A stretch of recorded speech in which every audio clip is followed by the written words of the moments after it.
Welcome, fellow mutants, to a journey through the sprawling tapestry of the X-Men universe. Tonight, we'll explore the complete chronological story of mutant kind, from ancient Egypt to the distant future. This is a tale that spans millennia, countless timelines, and the very evolution of humanity itself. So settle in, get comfortable, and let your mind drift as we walk together through the hidden history of Homo Superior. We'll move slowly and steadily through each era, each pivotal moment, each character who shaped the destiny of mutants and humans alike. There's no rush here, no need to memorize every plot detail. Just let the story wash over you like the cosmic forces that first awakened mutation in our species. Our story begins not in the modern world of Xavier's school for gifted youngsters, but in the ancient sands of Egypt, 3,600 years before the birth of Christ. It was a time when the Great Pyramids cast their shadows across a civilization that believed in gods who walked among mortals, when the line between the divine and the human was as shifting as the desert winds themselves. Into this world of mystery and power emerged the first of his kind, a being whose very existence would echo through the millennia and shape the future of all who would come after him. En Sabah Nur was his name in those distant days, though history would know him by many others. Perhaps he was truly the first mutant to walk the earth, or perhaps there were others whose stories have been lost to the endless march of time. What we know with certainty is that he possessed abilities that transcended the understanding of his age, powers so vast and terrible that entire civilizations would bow before him as a living god. The Egypt of 3600 BC was a land where the impossible seemed commonplace, where the construction of monuments that would endure for millennia was undertaken with tools and methods that modern archaeology still struggles to fully comprehend. It was the perfect birthplace for a being like En Sabah Nur, whose abilities allowed him to reshape matter at the molecular level, to manipulate the very forces that held the physical world together. But even gods, it seemed, were not immune to the ravages of time. En Sabah Nur's greatest power was not his ability to move mountains or command the elements. It was his refusal to accept the natural order of mortality. Through a procedure of his own devising, he had learned to transfer his consciousness from his aging body into younger, stronger vessels, beginning anew each time while retaining all the knowledge and power he had accumulated over his extended lifetime. The process itself was as mystical as it was scientific, requiring elaborate ceremonies and technological devices that seemed to blend the spiritual beliefs of ancient Egypt with principles of consciousness, manipulation that would not be understood by human science for thousands of years. When the procedure was successful, En Sabah Nur would emerge reborn, his mind intact but his body refreshed and revitalized, ready to continue his reign for another span of decades or centuries. But there was an even greater prize to be won through this resurrection ritual. When En Sabah Nur transferred his consciousness into the body of another mutant, he did not merely gain a new physical form, he absorbed their abilities as well, adding their unique gifts to the vast collection of powers he had already amassed over the millennia. Each successful transfer made him stronger, more versatile, more dangerous than he had been before. Over the centuries, En Sabah Nur had become a living repository of mutant abilities,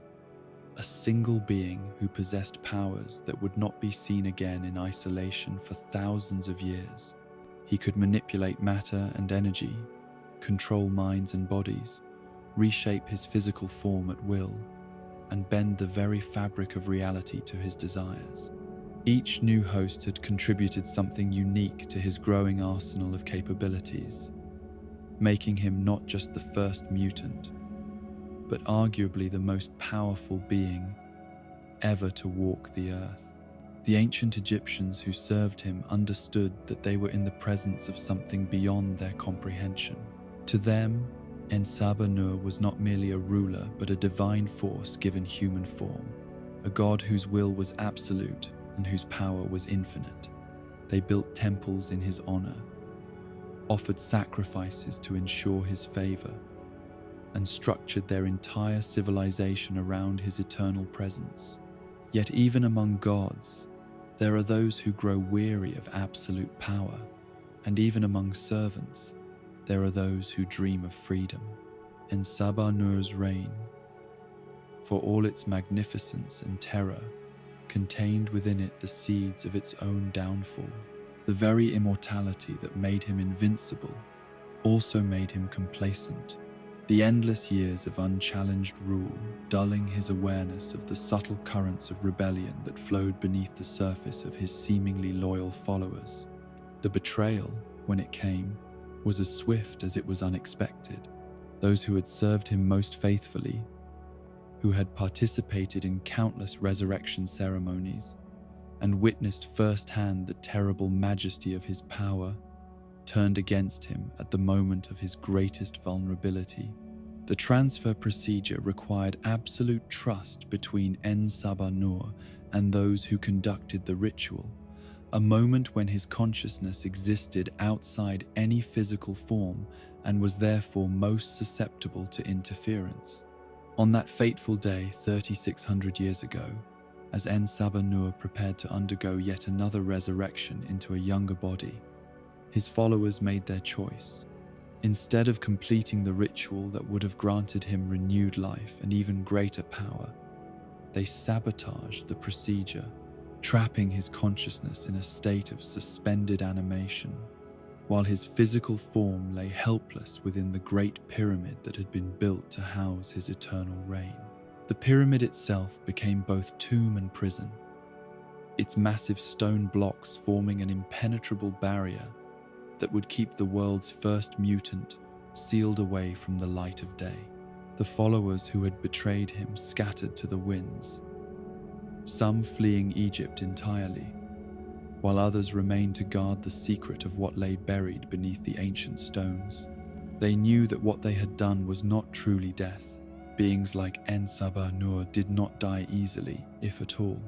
They had merely delayed the inevitable, creating a breathing space for humanity that they hoped would last forever, but feared would prove all too temporary.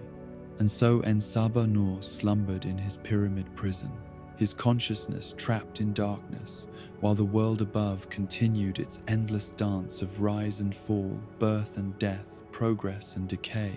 Empires rose and crumbled, religions emerged and faded, and still he remained entombed, neither fully alive nor completely dead, waiting for the day when the barriers that held him would weaken enough to allow his return. But En Sabah Nur was not the only mutant to walk the ancient world, merely the most powerful and the most dangerous. Throughout the millennia that followed his entombment, others like him would emerge from the vast pool of human genetics, their abilities manifesting in response to trauma, stress, or simply the natural process of evolution that drove all life forward into new and more complex forms. These early mutants rarely understood what they were or why they possessed abilities that set them apart from their fellow humans. In a world where the supernatural was often indistinguishable from the natural,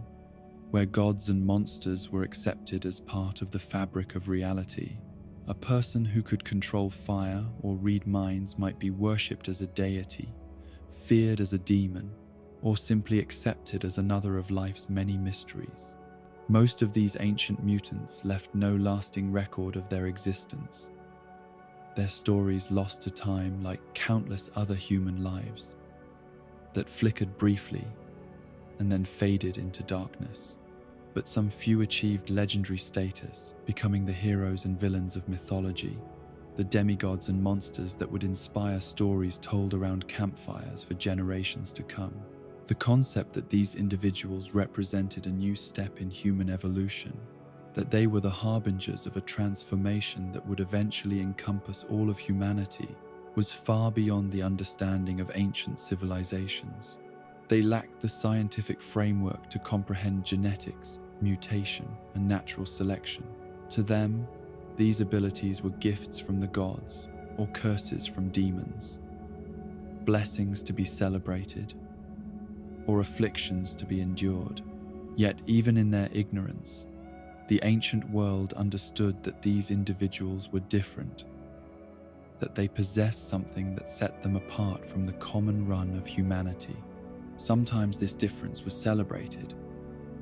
as when a mutant's abilities proved useful to their community or culture. More often, it was feared, for humans have always been suspicious of that which they cannot understand or control. The fear was not entirely unjustified. Power without wisdom, ability without moral guidance, strength without compassion. These combinations had the potential to create tyrants and monsters. Beings like En Sabah Nur, who viewed ordinary humans as insects to be controlled or eliminated according to their whims. The early mutants who fell into this category often met violent ends, destroyed by the very people they sought to dominate or control. But there were others who chose a different path, who used their abilities in service to their communities, rather than in pursuit of personal power. These individuals became the healers and protectors, the wise women and noble warriors who stood between their people and the dangers of an uncertain world. They were the first to understand, however dimly, that great power carried with it great responsibility, that the gifts they had been given were meant to be used for the benefit of others rather than for selfish gain. As the centuries passed and civilizations rose and fell, the presence of mutants became woven into the very fabric of human history. They were the prophets who spoke of visions beyond normal human sight, the warriors whose strength in battle seemed superhuman, the artists whose creations transcended the boundaries of ordinary human expression. Most remained hidden, their true nature disguised behind mythology and legend. But their influence on human development was profound and lasting. The genetic seeds that would eventually bloom into the modern mutant population were being planted in these ancient times, scattered through bloodlines that would carry the dormant potential forward through countless generations. A mutation that manifested in ancient Rome might not appear again until the Renaissance, only to emerge once more in the 20th century, as humanity's rapid technological advancement and exposure to new forms of radiation began to accelerate the pace of genetic change. The hidden history of these early mutants was one of isolation and secrecy, of individuals struggling to understand abilities that had no name and no explanation within the context of their times. They lived their lives knowing they were different, but rarely understanding why, passing their genetic legacy to children who might never manifest abilities of their own, or who might develop powers so different from their parents that the connection between them remained invisible. It was a lonely existence, filled with the constant fear of discovery and persecution, but also with the awesome responsibility that came with possessing abilities that could reshape the world around them. Some embraced this responsibility, using their powers to heal, to protect, to build and create. Others rejected it, seeking only to live normal lives despite their extraordinary nature. Still others were corrupted by it, becoming the monsters and tyrants that would fuel humanity's deepest fears about what mutants might become if left unchecked. Through it all, En Sabah Nur continued his deathless sleep in the depths of his pyramid tomb, his consciousness locked in dreams of conquest and transformation, while the world above him slowly evolved toward a future that would eventually see the return of beings like himself. The followers who had betrayed him passed into legend, their descendants forgetting the true reason for their ancestors' actions, while faithfully maintaining the vigilance that kept the ancient prison secure. But nothing lasts forever, not even the most carefully constructed barriers against the forces of darkness. As the millennia passed, the pyramid's guardians grew complacent, their understanding of what they protected fading into half-remembered myths and superstitions.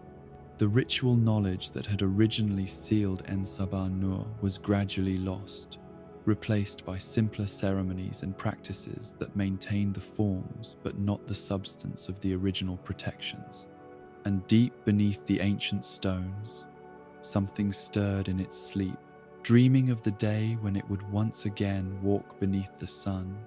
and claim dominion over a world that had grown far beyond the simple agricultural society it had once ruled.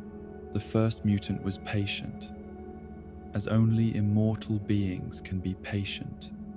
secure in the knowledge that time itself was his ally, and that eventually, inevitably, the barriers that held him would weaken enough to allow his return. The stage was being set for a confrontation that would span centuries and reshape the very nature of what it meant to be human. But that awakening still lay far in the future, beyond wars and revolutions, beyond the rise of science and the dawn of the nuclear age. For now, En Sabah Nur slumbered on, while above him, other mutants began their own journeys toward understanding who and what they truly were. The year 1845 marked a turning point in the hidden history of mutant kind, though the world would not understand the significance of that moment for more than a century to come. In the vast wilderness of the Canadian frontier, where ancient forests stretched unbroken to the horizon and the only sounds were the whisper of wind through pine branches and the distant call of wolves, a young boy named James Howlett was about to discover that he was something far more than human. The Howlett estate sat like an island of civilization in this untamed landscape. Its manicured grounds and stately manor house a testament to the wealth and influence that British colonial power could command, even in the furthest reaches of the empire. John and Elizabeth Howlett had built their fortune on the bones of the land itself, extracting timber and minerals from territories that had belonged to indigenous peoples for thousands of years before European settlers arrived with their maps and their claims and their absolute certainty that ownership was something that could be written on paper and enforced with guns. Young James lived a life of privilege within the walls of his family's estate. But it was a privilege shadowed by sickness and frailty. The boy was weak in body,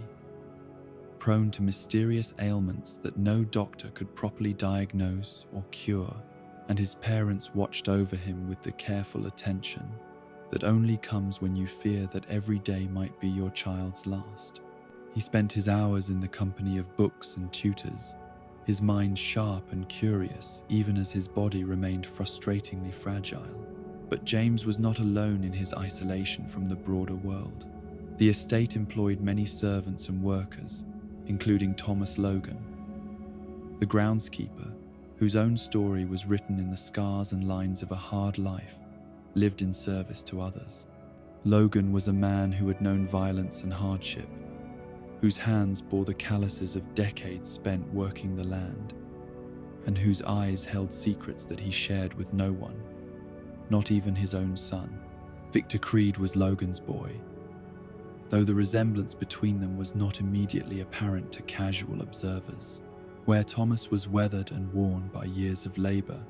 Victor possessed a youthful energy that seemed barely contained within his growing frame. He was James's closest friend and constant companion, the two boys forming a bond that transcended the social boundaries that should have separated the master's son from the servant's child. Their friendship was built on shared adventures in the wilderness that surrounded the estate, expeditions into the deep woods where they could pretend to be explorers, discovering new continents or soldiers, fighting glorious battles against imaginary enemies. Victor's natural athleticism complemented James's intellectual curiosity, creating a partnership that allowed them to venture further and experience more than either could have managed alone. But beneath the surface of this idyllic childhood friendship, darker currents were beginning to flow. Victor had always been different from other children, possessed of reflexes that seemed almost superhuman, and a strength that grew more pronounced with each passing year. There were incidents, small things that his father dismissed as the natural roughness of a boy learning to control his developing body, but which hinted at something more fundamental and more dangerous than simple adolescent clumsiness. James, too, was changing in ways that no one fully understood. His mysterious illnesses came and went with increasing frequency, leaving him weakened but somehow also different, as though each bout of sickness was burning away some essential part of his humanity while replacing it with something harder and more resilient. His parents consulted with the finest doctors that money could bring to their remote estate, but none could offer explanations for symptoms that defied conventional medical understanding. The transformation that would define both boys' futures began on what should have been an ordinary evening in the Howlett household. Thomas Logan had been drinking again, a habit that had grown progressively worse over the years as his frustrations with his station in life accumulated like sediment in his soul. His relationship with his employer had grown increasingly strained, complicated by secrets and resentments that stretched back to the early days of the estate's establishment. The truth that would soon emerge was one of the oldest and most bitter in human experience. The betrayal of marriage vows and the creation of children who would never know their true parentage. Elizabeth Howlett's relationship with Thomas Logan had been more than that of mistress and servant, and James Howlett was the living proof of their transgression, carrying within his developing body the genetic legacy of a man he knew only as the groundskeeper who tended his family's gardens. On that fateful night,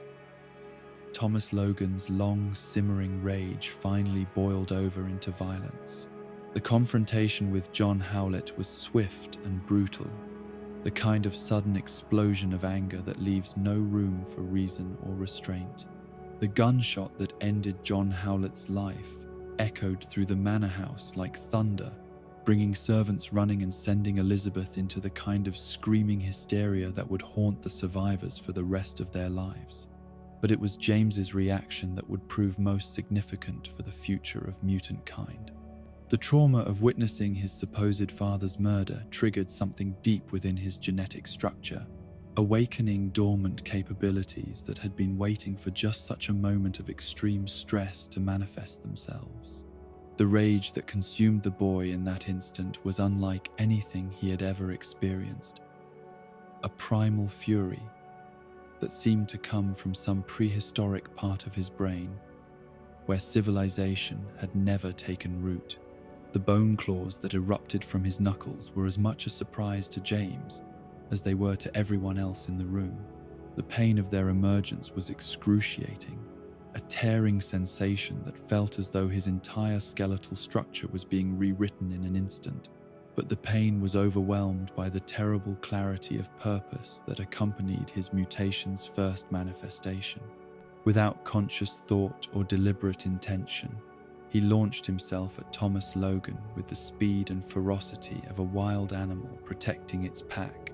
The claws, though made of bone rather than metal, were sharp enough and strong enough to penetrate flesh and organ with devastating efficiency. Thomas Logan's death was as swift as the murder he had just committed, but there was something almost poetic in the justice of it. The killer struck down by the very boy whose life he had just shattered beyond repair. As Thomas Logan lay dying on the floor of the Howlett Manor, his life's blood spreading in an ever-widening pool beneath his body, he used his final breaths to share a secret that would reshape James's understanding of everything he had believed about himself and his place in the world. The revelation that Thomas Logan was his true biological father, that the man he had just killed was actually the source of half his genetic heritage, struck the boy with almost as much force as the original trauma that had triggered his mutation. The implications of this revelation were staggering and would take years to fully understand. The claws that had emerged from James's hands were not merely a random mutation, but an inheritance passed down through bloodlines that carried the potential for abilities far beyond normal human parameters. The weakness and sickness that had plagued his childhood had not been signs of frailty, but rather the growing pains of a body that was preparing itself for capabilities that evolution had never intended for the human species. Victor Creed's reaction to these earth-shaking revelations was perhaps even more significant than James's own shock and horror. The discovery that his father was dead, and that his best friend was actually his half-brother, should have been devastating. But Victor's response was one of almost euphoric relief. Thomas Logan had been an abusive and violent man whose treatment of his son had grown increasingly harsh as Victor's own unusual abilities began to manifest themselves. The freedom that came with his father's death was intoxicating for Victor, but it was nothing compared to the excitement he felt when he realized that he was not alone in possessing capabilities that set him apart from ordinary humans. As the immediate crisis began to settle and the full scope of the evening's events became clear, Victor made his own discovery about the changes that had been occurring within his developing body. The claws that emerged from Victor's fingertips were different from James's, more curved and predatory in their design, but they represented the same fundamental transformation that was reshaping both boys' relationship with their own humanity. Like James, Victor possessed a healing factor that allowed him to recover from injuries that would have been fatal to normal humans, though the extent and speed of this regeneration would take time to fully understand. The realization that they were brothers in both blood and mutation created a bond between James and Victor that transcended their shared trauma. Here were two boys who had lost everything they thought they knew about themselves and their families, but who had gained something potentially far more valuable: the knowledge that they were not alone in their transformation, that whatever they were becoming it together. The decision to flee the Howlett estate was made without conscious deliberation. There was nothing left for either boy in that house of death and revelation, and the outside world held the promise of freedom from the expectations and limitations that had constrained their previous lives. They ran into the wilderness that had always been their playground, but now it became their home and their university, the place where they would learn to understand and control the abilities that made them something more and less than human. The Canadian wilderness in 1845 was vast and largely unmapped, a landscape where two boys with unusual abilities could disappear completely from the civilized world while learning to survive by their wits and their developing powers. The healing factor that both possessed made them far more resilient than ordinary humans, allowing them to take risks and endure hardships that would have killed normal people, while their enhanced strength and speed gave them advantages in hunting and self-defense that made survival not just possible, but almost inevitable. But survival was not the same as thriving, and the years that followed their flight from civilization were marked by a gradual hardening of both boys' personalities as they adapted to a world where violence and death were commonplace realities rather than shocking aberrations. The trauma that had awakened their mutations continued to shape their development, creating behavioral patterns and psychological frameworks that would influence their actions for decades to come. For James, the guilt over his father's death and the confusion about his true parentage created a deep-seated need to prove himself worthy of the life he had been given. He threw himself into mastering his abilities with single-minded determination, learning to control the emergence of his claws and to use his healing factor to its full advantage, but always with the understanding that these gifts came with the responsibility to protect those who could not protect themselves. Victor's response to their shared trauma was different, but equally profound in its implications for his future development. The violence of that night had awakened something primal and predatory within him, a part of his nature that found satisfaction and even pleasure in the exercise of physical dominance over others. Where James struggled with guilt and responsibility, Victor embraced the freedom that came with being stronger and more dangerous than those around him. Their shared journey through the wilderness became a process of mutual education,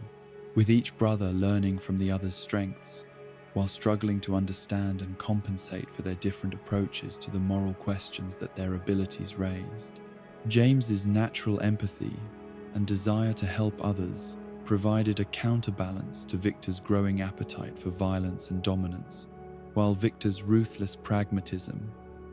helped James survive situations where mercy and compassion might have proven fatal. The brothers spent years learning to use their abilities while avoiding contact with the larger human population that would not understand what they had become. They developed their own code of conduct, their own understanding of right and wrong that took into account their enhanced capabilities and the responsibilities that came with them. It was a rough and informal education, shaped more by necessity and instinct than by any formal moral or ethical framework, but it provided the foundation for everything that would follow in their long and eventful lives. As the years passed and they grew from traumatized children into hardened young men, both James and Victor began to understand that their healing factors granted them something far more significant than rapid recovery from injury. They were aging much more slowly than normal humans, their bodies maintaining their strength and vitality long past the point when ordinary people would have begun to show signs of decline and deterioration. This discovery opened up possibilities that neither had previously considered. If they were going to live far longer than normal human lifespans, then their impact on the world around them could be correspondingly greater. The question that began to occupy both their minds was how to use this extended existence, whether to remain hidden from human civilization or to engage with it in ways that could shape its development for better or worse. The answer came in the form of the American Civil War, a conflict that was tearing the continent apart and creating opportunities for individuals with unusual skills to make their mark on history. The brothers had grown tired of their isolation and were eager to test their abilities against worthy opponents, but more than that, they were beginning to understand that their mutations had given them not just power, but purpose. James, now calling himself Logan in honor of the man whose death had triggered his transformation, saw the war as an opportunity to fight for principles larger than his own survival. The cause of ending slavery resonated with his own experiences of powerlessness and oppression, even though his circumstances had been very different from those of the people he now sought to help. His enhanced abilities made him a formidable soldier, capable of surviving battles that killed ordinary men, and of pressing attacks that others would have found impossible.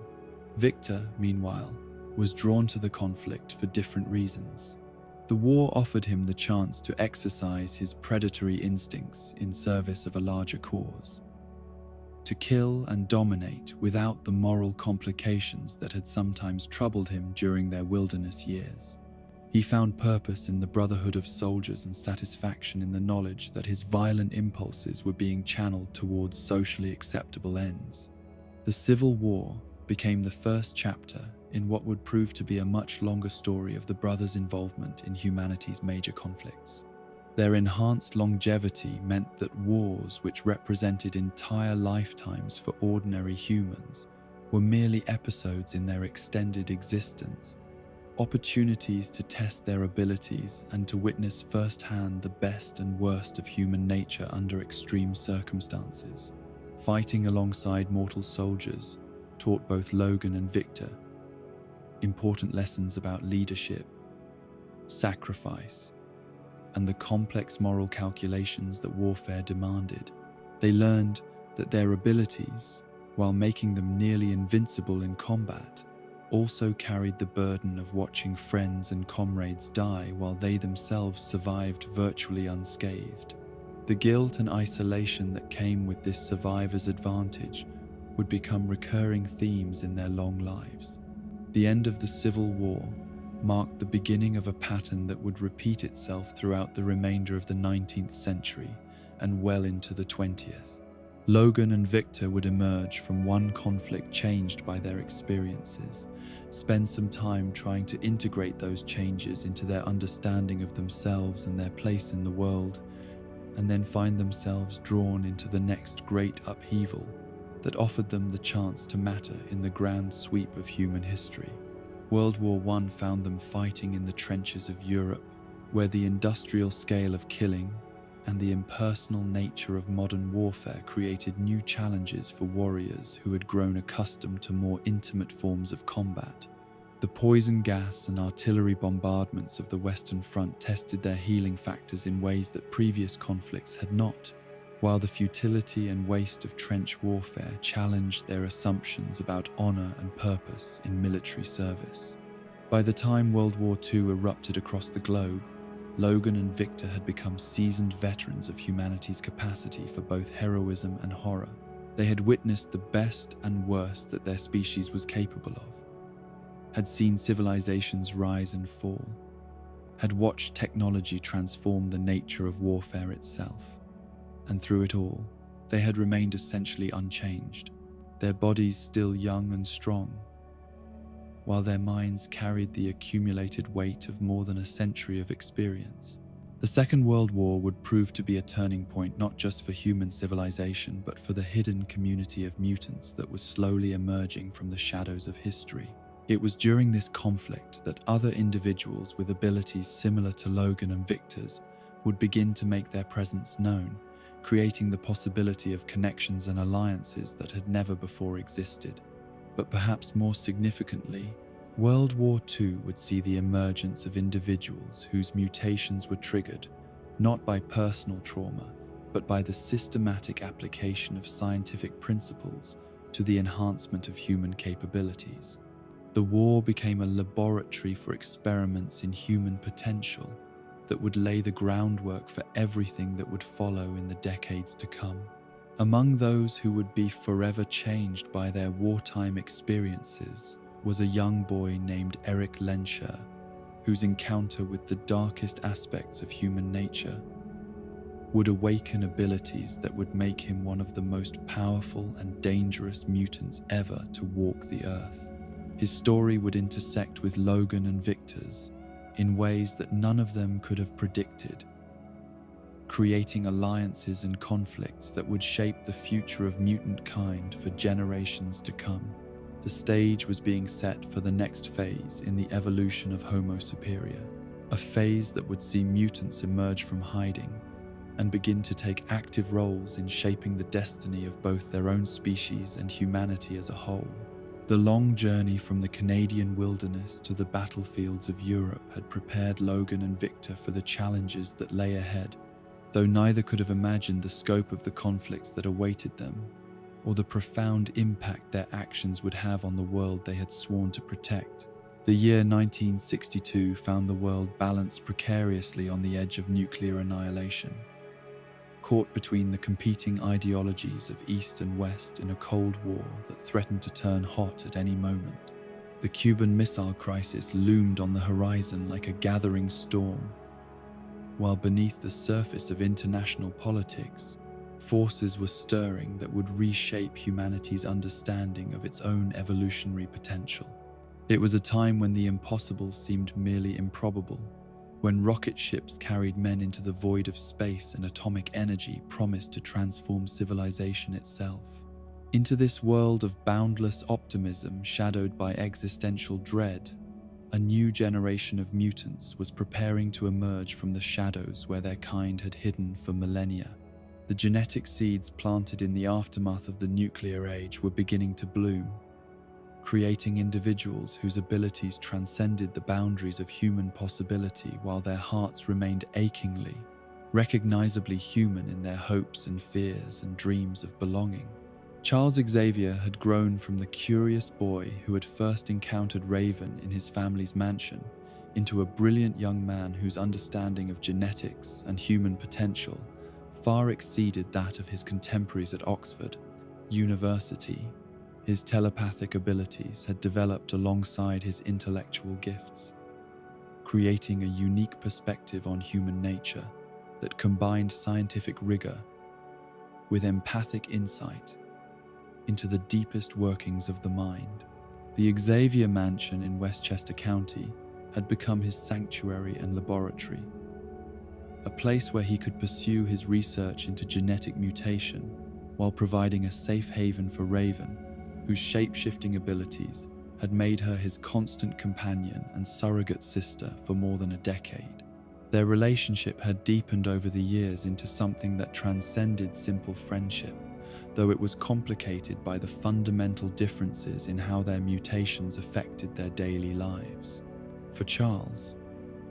telepathy was largely invisible to the outside world. He could walk among ordinary humans without anyone suspecting that he possessed abilities that allowed him to read their thoughts and influence their actions. His mutation enhanced his natural charisma and intelligence, rather than marking him as visibly different from those around him. The privileges of wealth and education that his family background provided were amplified by powers that made him extraordinarily effective at understanding and manipulating social situations. Raven's experience of mutation was far more complicated and isolating. Her natural form, with its distinctive blue skin and scaled patterns, marked her as unmistakably inhuman to anyone who saw her true appearance. The shape-shifting ability that allowed her to pass for human required constant concentration and effort, turning every social interaction into a performance that reminded her of the gulf between what she was and what others expected her to be. The resentment that had begun to build within Raven was not directed at Charles personally, but rather at the fundamental unfairness of their different circumstances. She loved him as a brother and was grateful for the home and family he had provided, but she could not ignore the fact that he would never truly understand the weight of living behind a constant disguise, of never being able to show her true self to the world without facing fear and rejection. These tensions simmered beneath the surface of their relationship as the summer of 1962 brought them into contact with events that would reshape both their lives and the future of mutant kind itself. Charles's research had attracted the attention of government agencies that were beginning to grapple with reports of individuals whose capabilities defied conventional scientific explanation, while Raven's growing confidence in her abilities had made her more willing to use her powers in ways that brought them both closer to public exposure. Meanwhile, across the Atlantic Ocean, Eric Lensher was pursuing his own agenda with the single-minded determination that had sustained him through more than a decade of hunting Nazi war criminals.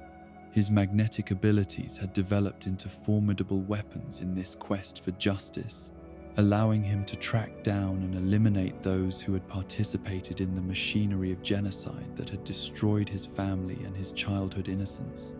The years since his escape from the concentration camp had hardened Eric into something far more dangerous than the traumatized boy who had first bent metal bars through rage and desperation. His powers had grown stronger and more refined through practice and necessity, while his understanding of human nature had been shaped by constant exposure to the worst impulses that his species was capable of expressing. Eric's approach to his enhanced abilities was fundamentally different from Charles's philosophical and scientific curiosity. Where the young professor sought to understand mutation as a natural phenomenon that could be studied and potentially controlled, Eric viewed his powers as tools of vengeance and liberation that had been forged in the fires of unspeakable trauma.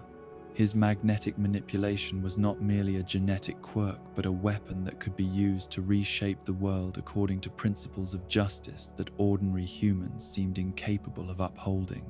The network of Nazi fugitives and sympathizers that Eric had been systematically dismantling was more extensive and better organized than most people realized.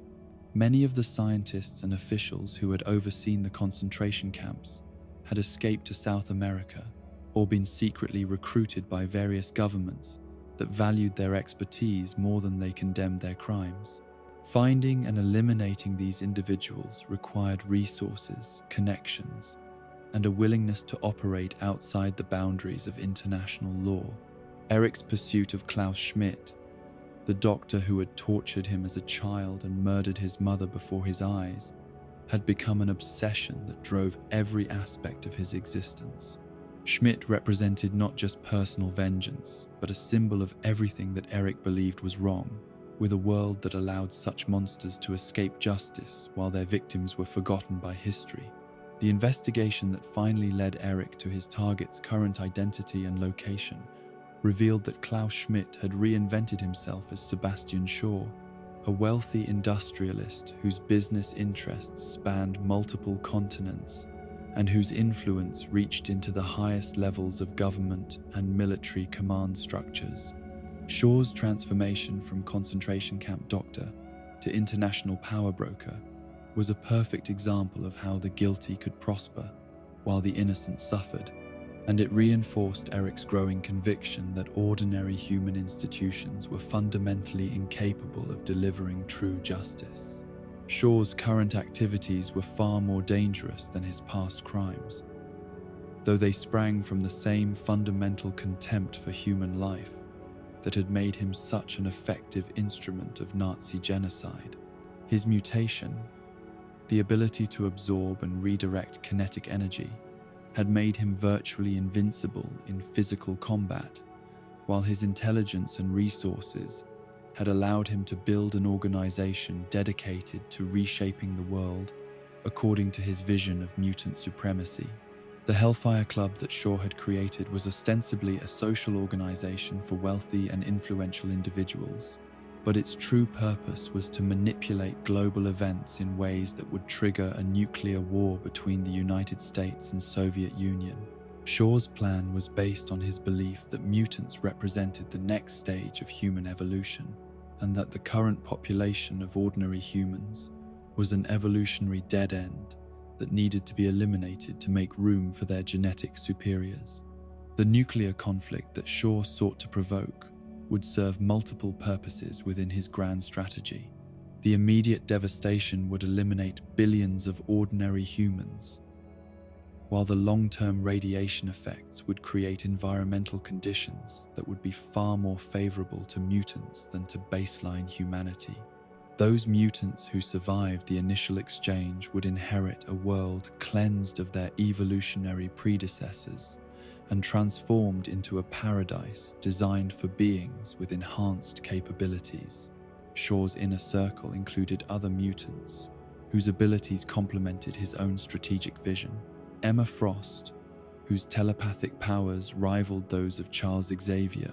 served as both his lieutenant and his shield against mental intrusion by enemy psychics. Her diamond-hard secondary form made her nearly invulnerable to physical attack, while her mental abilities allowed her to manipulate and control ordinary humans with surgical precision. The other members of Shaw's Brotherhood brought their own unique talents to his cause, creating a formidable team that combined raw power with tactical sophistication. They shared his contempt for ordinary humanity and his belief that mutants were destined to rule over a world that had been cleansed of genetic impurities through nuclear fire. Shaw's manipulation of global events had already begun to bear fruit by the time his activities came to the attention of Moira McTaggart, a CIA agent whose investigation into suspicious military activities had led her to discover evidence of mutant involvement in international affairs. Her surveillance of Colonel Henry, an American military officer whose behavior had become increasingly erratic and suspicious, revealed that he was being controlled by forces that defied conventional understanding. The meeting between Henry and Shaw that Moira witnessed was a perfect demonstration of how mutant abilities could be used to manipulate human institutions from within. Shaw's casual murder of the Colonel, after he had served his purpose, showed the contempt that the mutant supremacist felt for ordinary humans, while the ease with which the manipulation had been accomplished demonstrated the vulnerability of human society to this new form of warfare. Moira's attempts to report her findings through normal channels were met with skepticism and bureaucratic resistance that reflected the intelligence community's inability to process information that challenged their fundamental assumptions about the nature of reality. The existence of individuals with superhuman abilities was so far outside the framework of conventional strategic thinking that even clear evidence of their activities was dismissed as hallucination or misinterpretation. The frustration of being unable to communicate the scope of the threat she had uncovered led Moira to seek out Charles Xavier, whose research into genetic mutation had gained attention within academic circles, even if it had not yet reached the attention of government policymakers. Xavier's reputation as a serious scientist who was studying human genetic variation made him the logical person to consult about phenomena that seemed to transcend normal biological limitations. Charles's first encounter with evidence that other mutants existed in significant numbers was both exhilarating and terrifying. The confirmation that his theories about human evolution were correct was overshadowed by the realization that some of those who shared his enhanced capabilities were using them in ways that could trigger global catastrophe. The responsibility that he felt for the actions of his genetic cousins was immediate and overwhelming. Raven's reaction to the discovery that they were not alone was more complex and emotionally fraught than Charles had anticipated. The knowledge that there were others like her should have been liberating, but the revelation that some mutants were using their abilities for destructive purposes created new anxieties about how their kind would be perceived and treated by ordinary humans. The dream of acceptance that she had harbored for years suddenly seemed more distant and dangerous than ever. The decision to cooperate with the CIA in tracking down Shaw and his associates was made with reluctance and considerable debate between Charles and Raven. Working with government agencies carried risks of exposure and potential exploitation that could endanger not just themselves but any other mutants who might be discovered in the process. However, the alternative of allowing Shaw to proceed with his plan for nuclear war was clearly unacceptable. The recruitment of Eric Lanesher into their growing alliance was both inevitable and fraught with complications that none of them fully understood at the time. Eric's personal vendetta against Shaw aligned perfectly with the CIA's strategic objectives, but his methods and motivations were fundamentally incompatible with Charles's vision of peaceful coexistence between mutants and ordinary humans. The first meeting between Charles and Eric was a collision between two radically different philosophies of how mutants should relate to the human world that had created them. Charles's privileged background and natural optimism led him to believe that understanding and education could overcome fear and prejudice, while Eric's traumatic experiences had convinced him that power was the only language that ordinary humans truly understood. Their initial cooperation was built on necessity rather than genuine philosophical agreement, though both men recognized that their combined abilities made them far more effective than either could be alone. Charles's telepathy allowed him to locate and communicate with other mutants, while Eric's magnetic powers provided the offensive capabilities that would be needed to confront Shaw's forces directly. The discovery and recruitment of other young mutants created the foundation for what would eventually become the X-Men, though at the time, they were simply a group of enhanced individuals who had found each other in a world that had no place for them. Each new member brought their own unique abilities and personal history, creating a diverse team that reflected the full range of human experience filtered through the lens of genetic mutation. Hank McCoy's scientific brilliance and obvious physical mutation made him both an invaluable asset and a living reminder of the challenges that mutants would face in a world dominated by ordinary humans. His work on Cerebro demonstrated the potential for mutant abilities to be amplified and focused through technology, opening up possibilities that none of them had previously considered. The other recruits each contributed their own perspectives and capabilities to the growing team. Angel's flight capability and Banshee's sonic powers provided reconnaissance and crowd control options that complemented the more direct combat abilities of other team members, while Darwin's adaptive mutation and Havoc's energy projection added defensive and offensive capabilities that made the group far more versatile than the sum of its parts.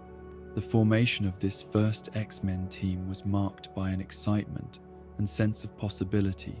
that would be difficult to recapture in later years. These young mutants had found not just allies but genuine friends who understood the challenges and opportunities that came with enhanced abilities. For the first time in their lives, they could be completely honest about who and what they were without fear of rejection or persecution. The training sessions and team-building exercises that Charles organized served multiple purposes beyond simple preparation for their eventual confrontation with Shaw.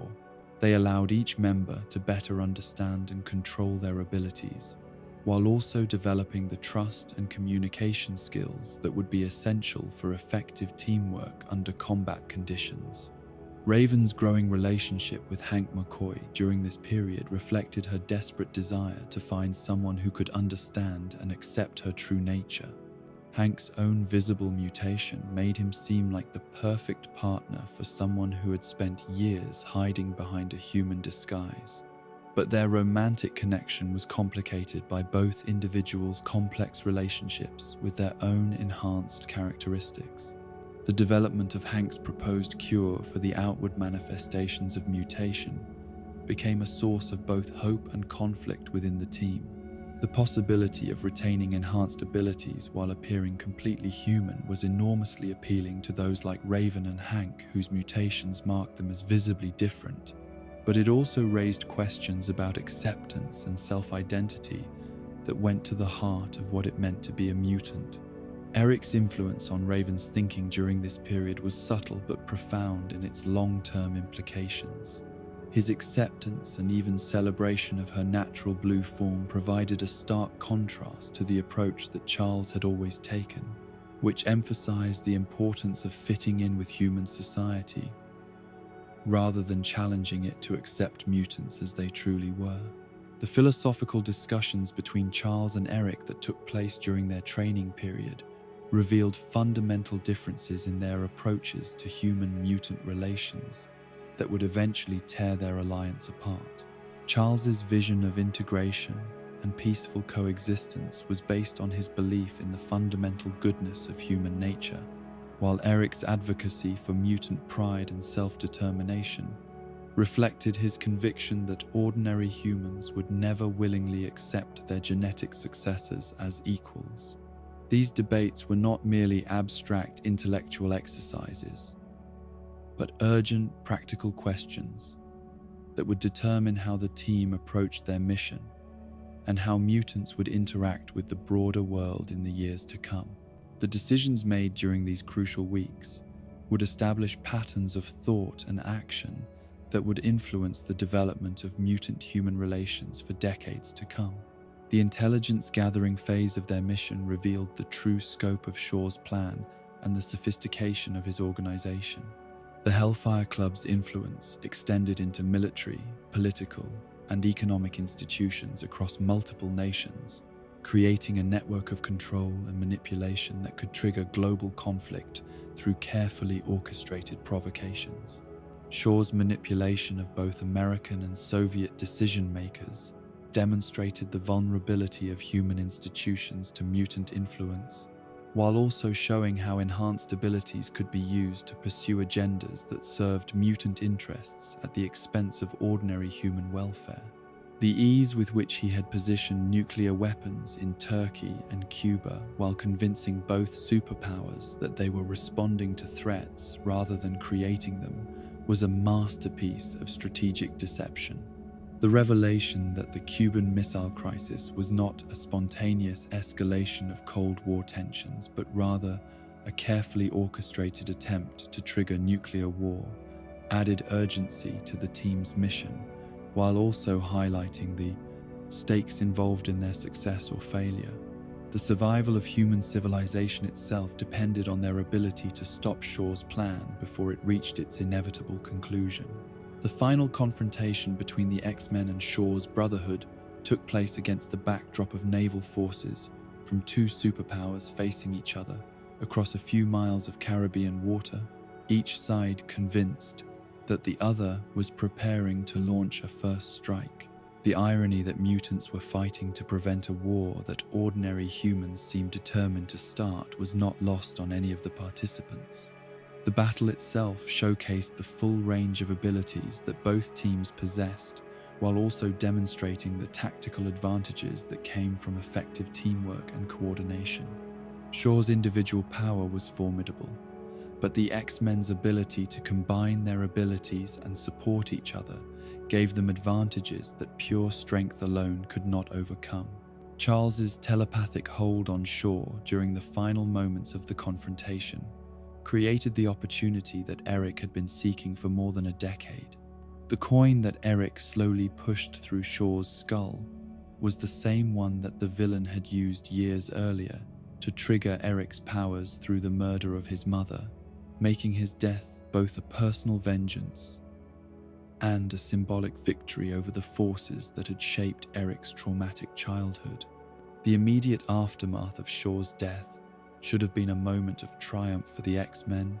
but instead it became the catalyst for a confrontation that would split the team apart and establish the fundamental conflict between Charles and Eric's visions for mutant-human relations. The decision by both American and Soviet forces to target the mutants who had just saved them from nuclear war perfectly illustrated Eric's argument that ordinary humans would never willingly coexist with their genetic superiors. Eric's use of his magnetic powers to redirect the missiles back toward the fleets that had launched them was both a demonstration of his capabilities and a declaration of war against human attempts to control or destroy mutants. The fact that Charles was wounded while trying to prevent this retaliation added personal betrayal to their ideological differences, creating a rift that would define their relationship for decades to come. The paralysis that Charles suffered as a result of the deflected bullet was both a physical injury and a symbolic representation of how the conflict between integration and separation would constrain his future options. His confinement to a wheelchair would serve as a constant reminder of the price paid for trying to build bridges between mutants and ordinary humans who might never be ready to cross them. Raven's decision to leave with Eric rather than remain at the mansion reflected her growing conviction that Charles's approach to human-mutant relations was fundamentally flawed. The discovery that she could be accepted and celebrated for her true nature, rather than constantly pressured to hide it, had awakened desires and ambitions that could not be satisfied within the framework of peaceful coexistence that Charles advocated. The establishment of Xavier's school for gifted youngsters in the aftermath of these events represented both hope and compromise in equal measure. Charles's dream of education and integration remained intact, but it would now be pursued from a position of secrecy and caution rather than open cooperation with human institutions. The memory wipe that Charles performed on Moira McTaggart was perhaps the most troubling aspect of the mission's conclusion, representing a violation of the principles of consent and free will that supposedly distinguished the X-Men's approach from that of their enemies. The practical necessity of protecting mutant secrets could not entirely justify the ethical implications of erasing memories and rewriting personal history. As the 1960s progressed, the patterns established during the Cuban Missile Crisis would repeat themselves in various forms across the globe. Mutants would emerge from hiding to confront threats that ordinary humans could not handle, only to find themselves targeted by the very people they had tried to protect. The dream of peaceful coexistence would persist, but it would be constantly challenged by evidence that fear and prejudice were stronger forces than gratitude and understanding.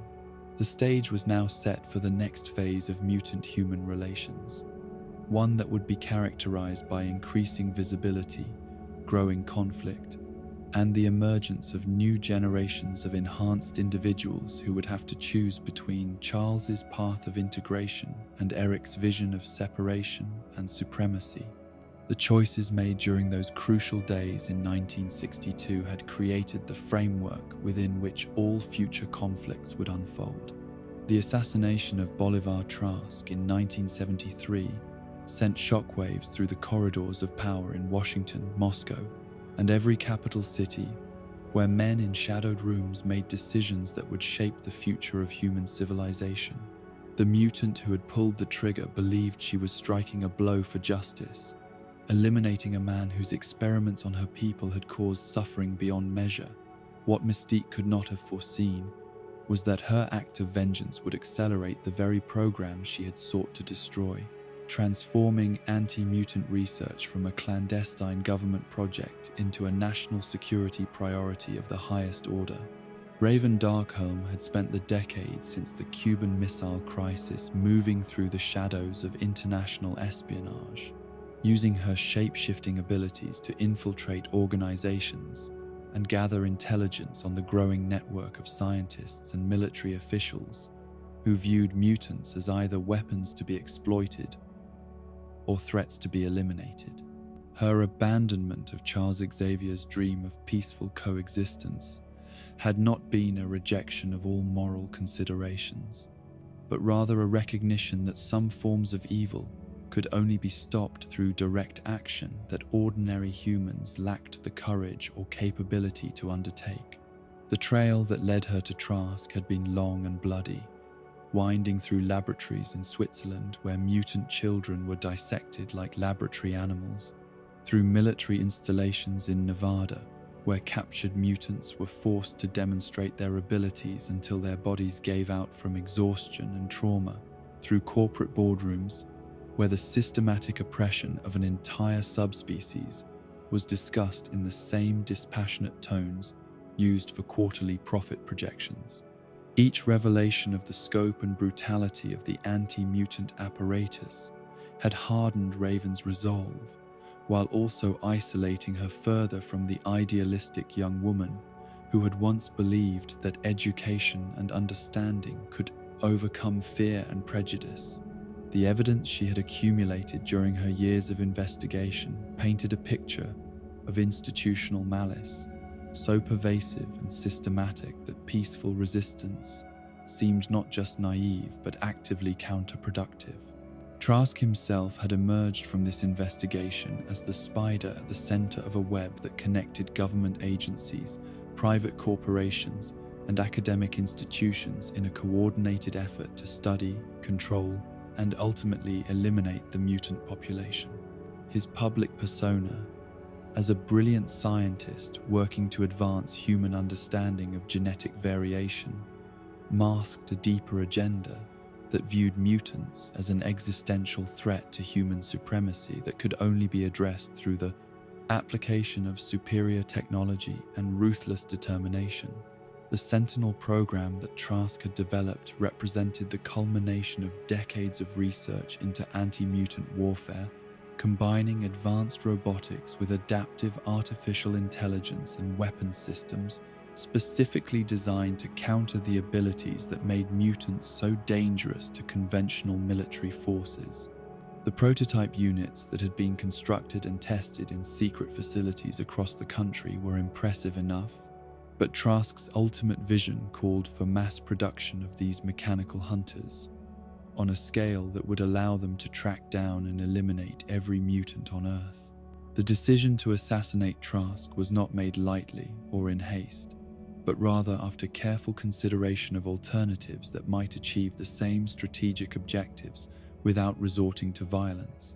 Raven had explored the possibilities of discrediting him professionally,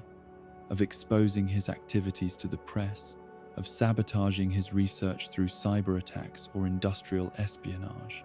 Each potential approach had been rejected after analysis showed that it would delay but not stop the Sentinel program, while also alerting other researchers to the need for better security measures. The Paris Peace Accords provided the perfect opportunity for a public assassination that would send a clear message about the consequences of participating in anti-mutant research, while also eliminating a key figure whose expertise would be difficult to replace. The international setting would ensure maximum media coverage, while the presence of delegates from multiple nations would demonstrate that mutant resistance was not limited by national boundaries or political allegiances. The shape-shifting abilities that made Raven such an effective assassin also allowed her to infiltrate the security perimeter around the conference without detection, assuming the identity of a French translator whose credentials had been carefully fabricated months in advance. The weeks of preparation that preceded the actual killing had included extensive surveillance of Trask's movements, analysis of security procedures, and contingency planning for various methods of escape after the mission was completed. The moment when Raven finally confronted her target face to face was both anticlimactic and profoundly satisfying. Trask's reaction to seeing his killer's true form was everything she had hoped for. The fear and revulsion that confirmed his essential hatred for her kind, followed by the desperate pleading that revealed the cowardice beneath his scientific arrogance. The gun that ended his life was symbolic as much as practical. A very human weapon, wielded by someone he had sought to classify as something less than human. The immediate aftermath of the assassination exceeded even Raven's expectations for the chaos and confusion it would create. The death of such a prominent figure in such a public setting triggered security responses that shut down the conference and launched investigations that would ultimately involve intelligence agencies from a dozen different countries. The message that mutants could strike anywhere, at anyone, had been delivered with unmistakable clarity. However, the long-term consequences of Trask's murder proved to be far more complex and ultimately more damaging to mutant interests than Raven had anticipated. Rather than intimidating other scientists and officials into abandoning anti-mutant research, the assassination galvanized support for programs that had previously struggled with funding and political backing. The fear that mutants could infiltrate any security perimeter and eliminate any target transformed them from a theoretical future threat into a clear and present danger that required immediate and decisive response. The capture of Mystique herself was the first step in this escalated response. The resources devoted to hunting down Trask's killer were unprecedented, involving not just law enforcement agencies, but military units specifically trained in counter-terrorism operations. The fact that she was taken alive rather than killed during the arrest was a testament both to her combat skills and to the determination of her captors to extract information about other mutant operatives and their capabilities. The interrogation and experimentation that followed Raven's capture represented a new level of sophistication in anti-mutant research, building on Trask's theoretical framework while adding practical insights gained from direct study of a powerful mutant subject. The scientists who took over his program were less interested in understanding mutation as a biological phenomenon than in developing countermeasures that could neutralize specific abilities through targeted interventions. The tissue samples, blood draws, and neurological mapping that Raven endured during her imprisonment provided the raw data necessary to refine the Sentinel program's targeting algorithms and defensive systems. Each day of captivity added to the knowledge base that would eventually make the mechanical hunters far more effective at detecting and eliminating mutant threats than their original designers had dared to hope. The psychological torture that accompanied the physical experimentation was designed not just to break Raven's will, but to understand the mental processes that allowed mutants to control and direct their abilities. The researchers who conducted these sessions were seeking exploitable weaknesses that could be built into weapons systems or used to develop drugs that would suppress mutant powers without killing their subjects. The escape that finally freed Raven from this nightmare was not the result of her own efforts or those of other mutant operatives, but rather a consequence of bureaucratic infighting within the government agencies that had been sharing custody of such a valuable research subject. The turf battle between military and intelligence organizations created security gaps that she was able to exploit, but not before months of captivity had left her physically weakened and psychologically scarred in ways that would influence her actions for years to come. The intelligence that Raven carried with her when she finally escaped painted a terrifying picture of how rapidly and effectively the anti-mutant establishment had adapted to the new realities of the post-Trask era. The research programs that had been scattered across dozens of different institutions were being consolidated and expanded, with massive increases in funding and personnel that reflected a national commitment to solving the mutant problem through technological superiority. Meanwhile, in the wilderness of Canada, Logan and Victor Creed were discovering that their century of military service was entering a new and more morally ambiguous phase. The end of World War II had left both brothers struggling to find purpose and meaning in a world that no longer offered the clear moral distinctions that had made their earlier conflicts relatively straightforward matters of choosing sides between obvious good and evil. The Korean War and various Cold War interventions had begun to erode their confidence in the righteousness of American foreign policy, but it was the Vietnam conflict that truly shattered their illusions about the nature of military service in the modern era. The guerrilla warfare tactics that characterized that conflict, combined with the unclear objectives and shifting justifications for American involvement, created an environment where their enhanced abilities felt more like curses than gifts. Victor's response to the moral ambiguity of modern warfare was to embrace the violence and chaos that had always been part of his nature, abandoning any pretense of fighting for higher principles in favor of a more honest acknowledgement that he enjoyed killing and was exceptionally good at it. His transformation from soldier to predator was gradual but inevitable, marked by incidents of unnecessary brutality that brought him into increasing conflict with military discipline and his brother's more restrained approach. Logan's struggle with the changing nature of warfare was more complex and ultimately more tragic. His healing factor and combat skills made him nearly invulnerable in battle, but they could not protect him from the psychological wounds that accumulated with each mission,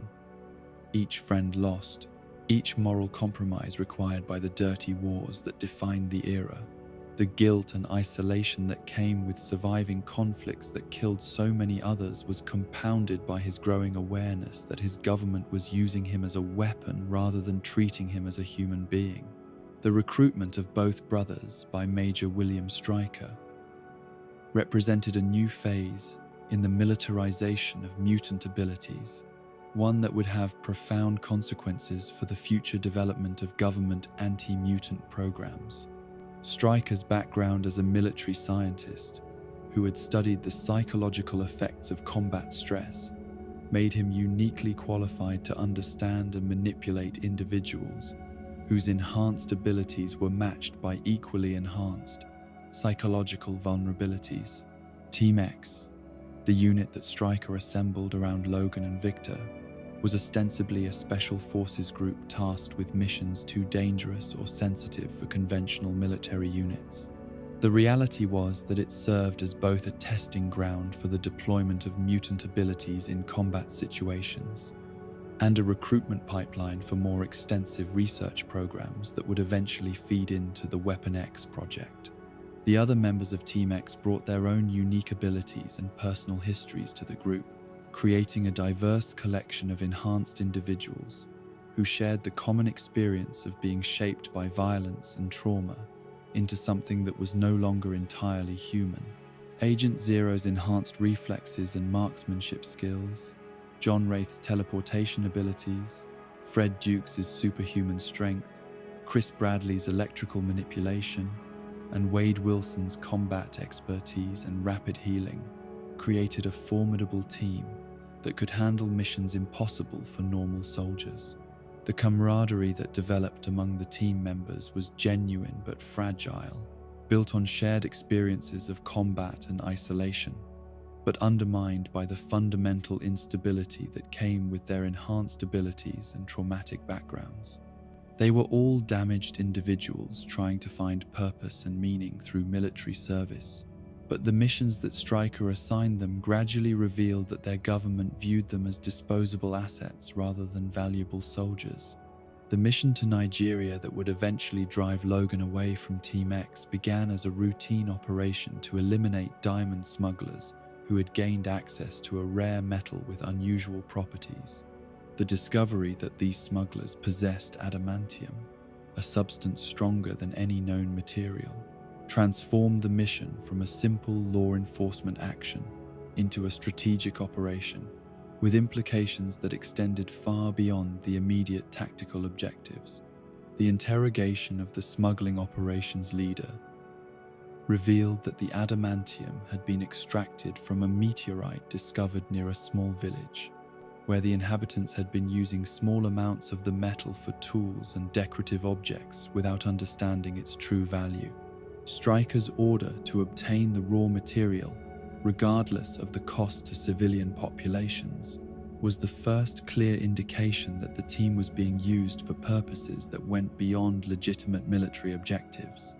Victor's enthusiasm for the escalating violence required to complete the mission reflected his growing detachment from moral considerations and his increasing identification with his predatory instincts. The systematic intimidation and elimination of villagers who possessed information about the meteorite's location was conducted with a thoroughness and brutality that shocked even Logan, whose own capacity for violence was considerable. The breaking point for Logan came when Stryker made it clear that civilian casualties were not just acceptable, but actively encouraged as a means of ensuring that no witnesses would remain to complicate future operations. The realization that he was participating in what amounted to a massacre of innocent people for the sake of acquiring a rare metal was incompatible with whatever remained of his moral code after decades of military service. Logan's decision to abandon Team X was both a rejection of Stryker's increasingly amoral approach to mission objectives and an attempt to reclaim some measure of his lost humanity by refusing to participate in actions that served no purpose beyond the advancement of secret research programs. The break with Victor was particularly painful,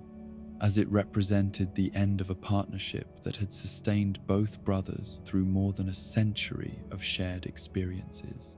The 6 years that Logan spent in the Canadian wilderness after leaving Team X were an attempt to build a normal life away from the violence and moral compromises that had defined his existence since childhood. The relationship with Kayla Silverfox represented everything that he had never been able to have during his long military career: love, peace, domesticity, and the possibility of a future that was not defined by conflict and death. The remote cabin where Logan and Kayla made their home was far from the centers of political and military power, where decisions were being made about the future of mutant-human relations. The simple life they created together, built around Logan's work as a lumberjack and their shared enjoyment of the natural world, seemed to offer the possibility of redemption and healing that he had never experienced before. Kayla's stories about Native American mythology and her gentle wisdom about the interconnectedness of all living things provided Logan with a framework for understanding his place in the world that was very different from the military, hierarchy, and nationalist ideology that had previously shaped his identity. The legend of the lonely moon and her lover, the Wolverine, became a metaphor for Logan's own journey toward understanding and accepting his true nature. The happiness that Logan found with Kayla was genuine but ultimately fragile, built as it was on his ignorance of the larger forces that were still moving to manipulate and control his life. Stryker's decision to eliminate Logan's newfound peace was motivated not by personal animosity but by strategic necessity. The Weapon X program required a subject with Logan's specific combination of abilities and psychological profile, and his cooperation could only be obtained through the application of precisely calibrated trauma. Victor's role in the deception that brought Logan back under Stryker's control was perhaps the most painful aspect of the entire manipulation. The brother who had shared Logan's journey from childhood trauma to military service had been transformed into an instrument of betrayal, willing to murder an innocent woman in order to advance a research program that would ultimately consume them both. The staged death of Kayla Silverfox was a masterpiece of psychological manipulation, designed to trigger exactly the kind of rage and desperation that would make Logan willing to undergo the dangerous and potentially fatal procedures required to bond adamantium to his skeleton. The grief and desire for revenge that consumed him in the aftermath of her apparent murder made him vulnerable to Stryker's offers of enhanced power and the means to track down and eliminate Victor. The adamantium bonding procedure itself represented the culmination of decades of research into mutant physiology and the practical applications of the rare metal that Team X had recovered from Africa. The process of coating Logan's skeleton with the indestructible substance required not just advanced surgical techniques, but a detailed understanding of his healing factor and how it would interact with foreign materials introduced into his body. The agony that Logan endured during the procedure was beyond anything that normal human physiology could withstand, but his healing factor allowed him to survive trauma that would have killed ordinary subjects while also adapting his body to integrate the adamantium into his skeletal structure. The transformation from enhanced human to living weapon was both physical and psychological, fundamentally altering his relationship with his own body and his capacity for violence. The designation Weapon X that Stryker applied to the transformed Logan was both clinical classification and symbolic statement about his status within the program. He was no longer considered a human being with rights and autonomy, but rather a weapons system that could be programmed, deployed, and if necessary, terminated according to the strategic requirements of his creators. The attempt to erase Logan's memories after the bonding procedure was completed represented the final step in his transformation from independent agent to controlled asset. Stryker understood that Logan's moral objections to the program's methods and objectives made him unsuitable for deployment unless his personality could be rebuilt from the ground up according to specifications that would ensure compliance with orders. Logan's violent escape from the Weapon X facility was driven by pure instinct rather than conscious planning, but it demonstrated that even the most sophisticated attempts at mental programming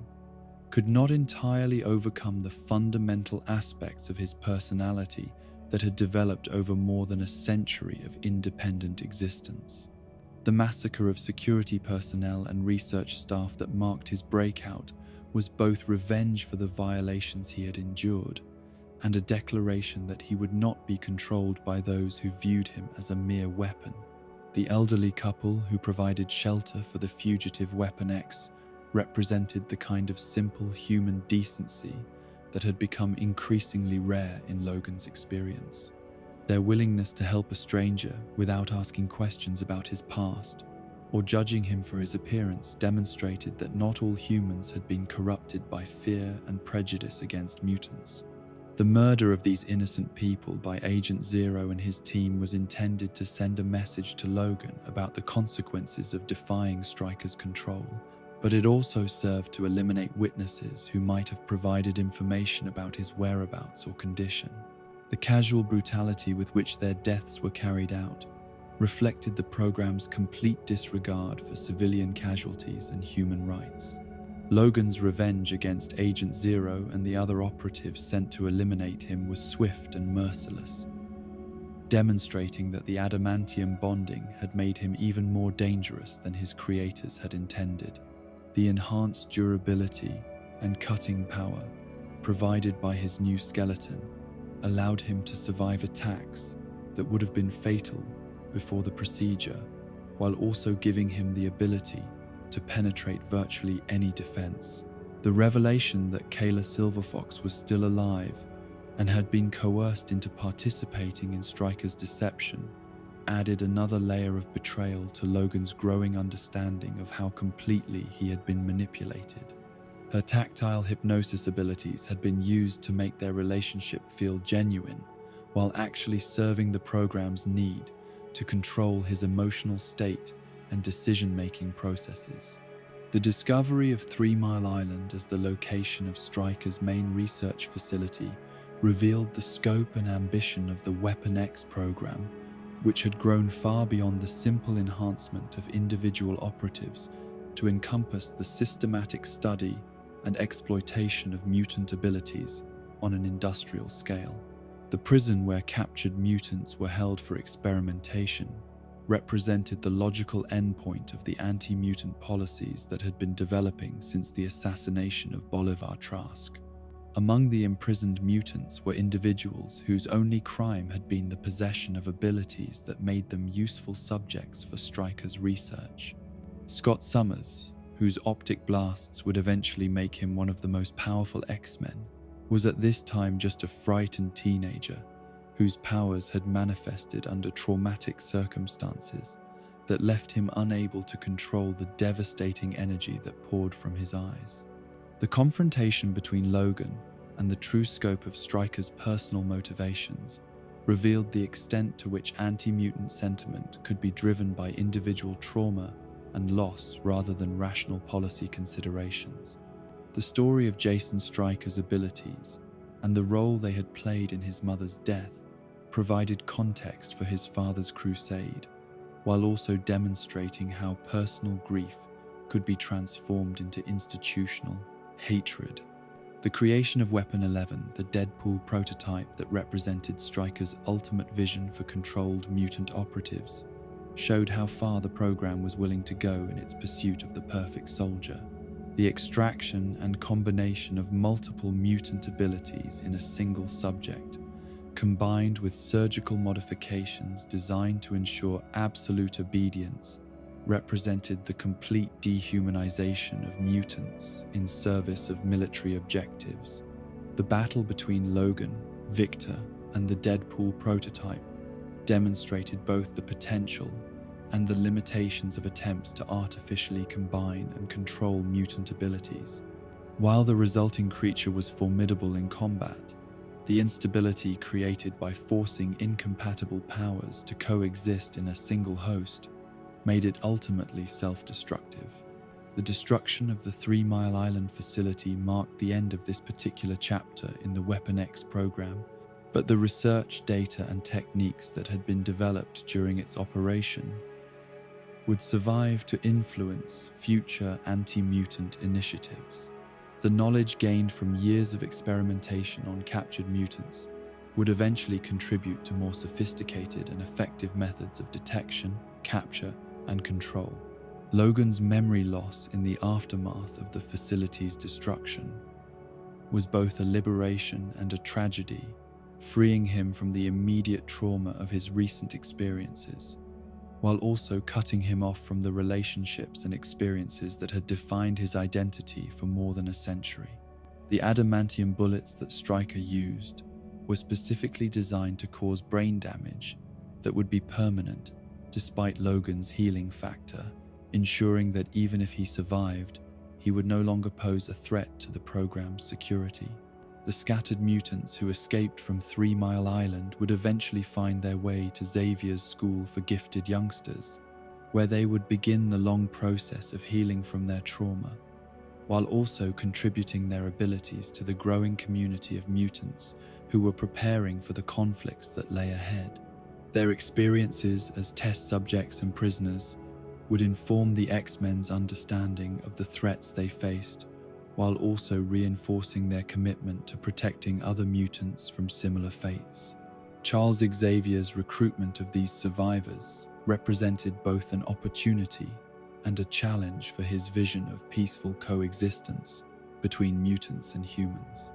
The evidence of systematic abuse and experimentation that they carried with them made it increasingly difficult to maintain faith in the possibility of integration and understanding, while also demonstrating the urgent need for organized resistance to protect the mutant community from further exploitation. The introduction of Jean Grey into Xavier's school during this period would prove to have consequences that extended far beyond the immediate benefits of providing her with training and support. The psychic barriers that Xavier constructed to contain her Phoenix powers were created with the best of intentions, but they established a pattern of paternalistic control that would eventually contribute to tragic consequences when those barriers finally failed. The stage was now set for the emergence of mutants into public awareness, as the secrecy that had protected both the community and their oppressors began to break down under the pressure of escalating conflicts and the growing sophistication of anti-mutant technology. The weapon programs that had been developed in hidden facilities would soon be deployed openly, while the mutants who had survived their implementation would be forced to choose between hiding and fighting for their right to exist. The turn of the millennium found the United States gripped by a tension that most Americans could not quite name or understand, a sense that the world was changing in ways that challenged fundamental assumptions about human nature and the future of civilization itself. The technological optimism that had characterized the final decades of the 20th century was shadowed by growing awareness that not all of humanity's evolutionary developments were being reported in scientific journals or discussed in academic conferences. Something new was emerging from the genetic soup of modern life, and those in power were beginning to realize that they were unprepared for the implications. Senator Robert Kelly had built his political career on the promise of protecting ordinary Americans from threats both foreign and domestic, but the classified briefings he had been receiving from intelligence agencies over the past several years had introduced him to dangers that transcended traditional categories of national security concern. The existence of individuals with abilities that defied natural law was no longer a matter of speculation or science fiction fantasy, but a documented reality that demanded immediate and decisive government response. The Mutant Registration Act that Kelly championed in Congress was presented to the public as a reasonable measure designed to ensure that individuals with extraordinary abilities were properly trained and supervised for the safety of all beasts, citizens. The reality was that it represented the first step toward a system of identification, classification, and control that would allow the government to monitor, and if necessary, eliminate a population that posed an existential threat to human supremacy. The debates that raged in Washington over the proposed legislation reflected deeper anxieties about evolution, identity, and the future of human civilization that most participants were reluctant to articulate directly. The scientific community was divided between those who viewed mutants as fascinating subjects for research and those who saw them as dangerous aberrations that needed to be contained or eliminated. Religious leaders struggled to reconcile the existence of supernatural abilities with theological frameworks that had not anticipated such developments, while ethicists debated whether beings with enhanced capabilities could be considered fully human and therefore deserving of the same rights and protections as ordinary citizens.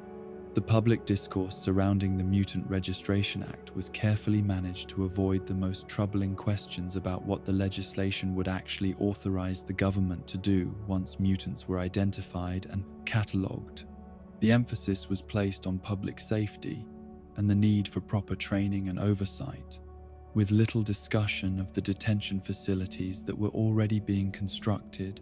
or the research programs that would use registered mutants as test subjects for weapons development and medical experimentation. Charles Xavier's approach to this political crisis reflected his enduring faith in the possibility of peaceful coexistence between mutants and ordinary humans, despite mounting evidence that such coexistence would require concessions and compromises that many on both sides were unwilling to make. His testimony before congressional committees and his appearances on news programs were carefully crafted to present mutants as fellow citizens who deserved understanding and acceptance rather than fear and persecution. The Xavier Institute for Higher Learning had evolved over the decades since its founding into something far more significant than a simple private school. Though its public face maintained the appearance of an exclusive academy for gifted students whose abilities happened to extend beyond conventional intellectual capabilities, the reality was that it served as the primary training ground and sanctuary for young mutants who were learning to control abilities that could reshape the physical world or manipulate the minds of those around them. Jean Grey had grown from the frightened child whose telekinetic outbursts had alarmed her parents into a powerful and confident young woman whose telepathic abilities rivaled those of Charles Xavier himself. Her work as the school's physician and counselor allowed her to use her powers in service to others, while also continuing her own education in the responsible application of abilities that could easily be misused for selfish or destructive purposes. The relationship between Jean and Scott Summers had developed naturally over the years they had spent training and working together, though both were acutely aware of the complications that came with romantic involvement between individuals whose abilities could be triggered or amplified by strong emotions.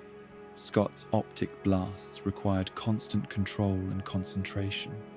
while Jean's telepathic sensitivity made her vulnerable to the emotional turbulence that characterized most intimate relationships.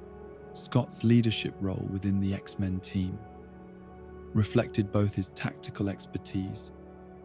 and his absolute reliability in crisis situations,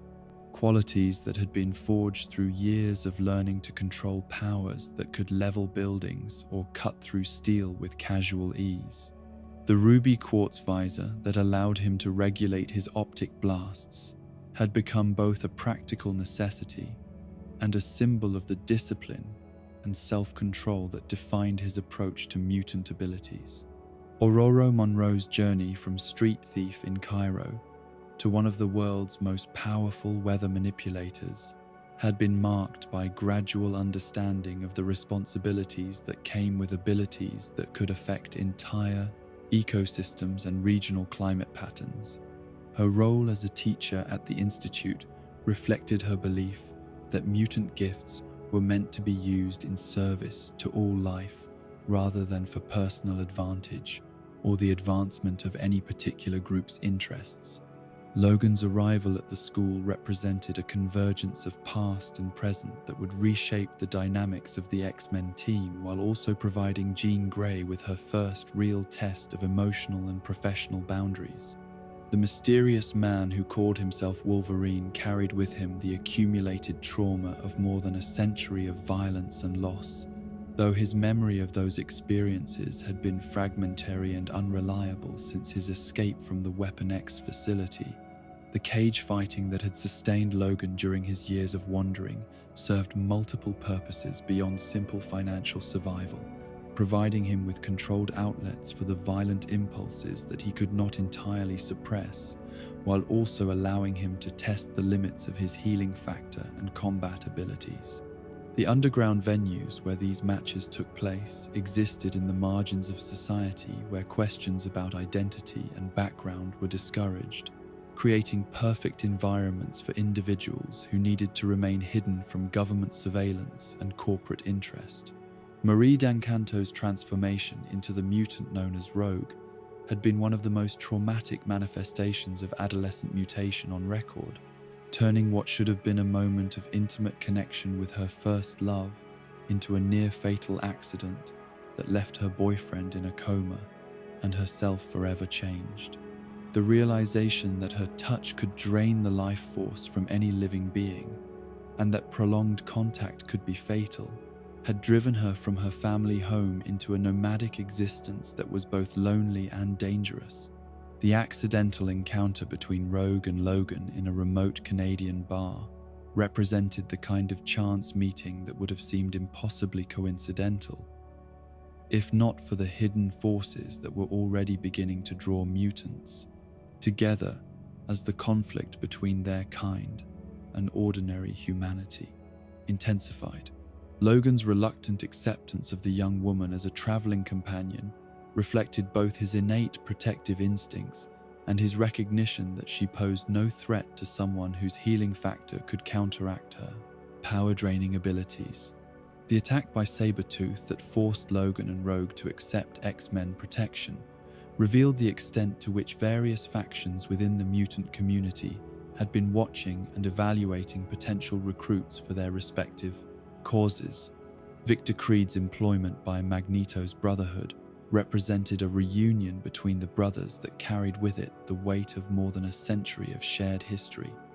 and growing philosophical differences about the future of human-mutant relations.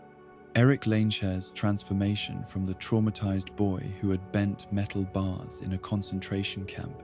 into the powerful and charismatic leader of the Brotherhood of Mutants had been shaped by decades of witnessing humanity's capacity for cruelty and injustice. His experiences as a Holocaust survivor had convinced him that peaceful coexistence between dominant and minority populations was impossible, and that the only way for mutants to survive and thrive was to establish their superiority over ordinary humans through the strategic application of superior power. The helmet that protected Magneto from telepathic intrusion had been designed specifically to counter Charles Xavier's mental abilities, reflecting Eric's understanding that their philosophical differences would inevitably lead to direct conflict, and his determination to ensure that such confrontations would be decided by force rather than persuasion. The technology required to create effective psychic shielding had been developed through careful study of Xavier's abilities and extensive experimentation with various materials and configurations. Mystique's role as Magneto's primary lieutenant reflected both her strategic value as an infiltration specialist and her personal commitment to the cause of mutant liberation through the overthrow of human governmental and social institutions. Her shape-shifting abilities made her invaluable for intelligence gathering and sabotage operations, while her years of experience operating in human society provided insights into the weaknesses and vulnerabilities that could be exploited to advance the Brotherhood's agenda. The recruitment of other mutants to Magneto's cause was facilitated by the growing evidence that peaceful integration with human society was impossible for those whose abilities marked them as visibly different or potentially dangerous. Toad's acrobatic abilities and prehensile tongue had made him a social outcast whose resentment toward ordinary humans was easily channeled into loyalty to a cause that promised revenge against those who had rejected and ridiculed him. The planning phase of Magneto's assault on the Statue of Liberty summit represented months of careful preparation and intelligence gathering that demonstrated the Brotherhood's growing sophistication as a terrorist organization. The decision to target the United Nations gathering was both symbolic and strategic, designed to demonstrate mutant power to a global audience, while also eliminating key political figures whose policies threatened the mutant community. The machine that Magneto intended to use to trigger mass mutation in the human population was based on his own abilities to manipulate magnetic fields and electromagnetic radiation, amplified through technology that had been developed by studying and reverse engineering various government research projects. The device represented the culmination of years of scientific work that combined Eric's intuitive understanding of electromagnetism with formal engineering expertise provided by recruited mutant scientists. The selection of Rogue as the power source for the mass mutation device reflected Magneto's pragmatic willingness to sacrifice individual mutants for the greater good of their species, while also demonstrating his fundamental inability to understand or empathize with those whose experiences differed from his own. The fact that the procedure would kill her was regrettable, but acceptable within the framework of utilitarian calculations that treated individual lives as expendable resources in service of larger strategic objectives. The X-Men's response to the Brotherhood's plan required unprecedented coordination between team members whose abilities and personalities had not yet been fully integrated through extensive training and field experience. The mission to Liberty Island represented their first major operation as a unified team, testing both their individual capabilities and their ability to function effectively as a coordinated unit under extreme pressure. Logan's integration into the X-Men team dynamic was complicated by his reluctance to accept authority and his tendency to operate as an independent agent, rather than as part of a larger organizational structure. His centuries of military experience provided valuable tactical insights and combat expertise, but his psychological wounds and memory gaps made him unpredictable in situations that required trust and cooperation rather than individual initiative. The battle within the Statue of Liberty showcased the full range of abilities that both teams possessed, while also demonstrating the moral and tactical differences between the X-Men's approach to conflict resolution and the Brotherhood's willingness to accept civilian casualties in pursuit of strategic objectives. The confined space and symbolic setting created additional pressures that tested everyone's ability to maintain control over potentially devastating powers. Rogue's near-death experience during the machine's operation provided Logan with his first opportunity to use his healing factor to save another person's life, rather than simply to survive violence and trauma inflicted upon himself. The decision to transfer some of his life force to her through direct physical contact represented both a tactical calculation and a moral choice that reflected his growing commitment to the X-Men's values and objectives. The destruction of Magneto's mutation device marked a temporary victory for the forces of peaceful coexistence, but it also demonstrated the escalating nature of the conflict between different visions of mutant-human relations. The Brotherhood's willingness to resort to terrorism and mass casualty attacks had crossed a line that would make future diplomatic solutions more difficult to achieve, while also providing ammunition for political figures who argued that all mutants posed inherent threats to public safety.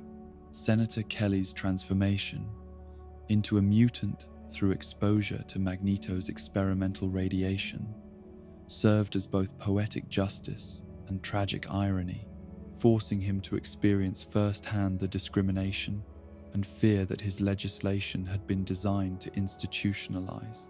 His death from the unstable effects of artificially induced mutation provided a preview of the consequences that mass application of the Brotherhood's technology would have had on the human population.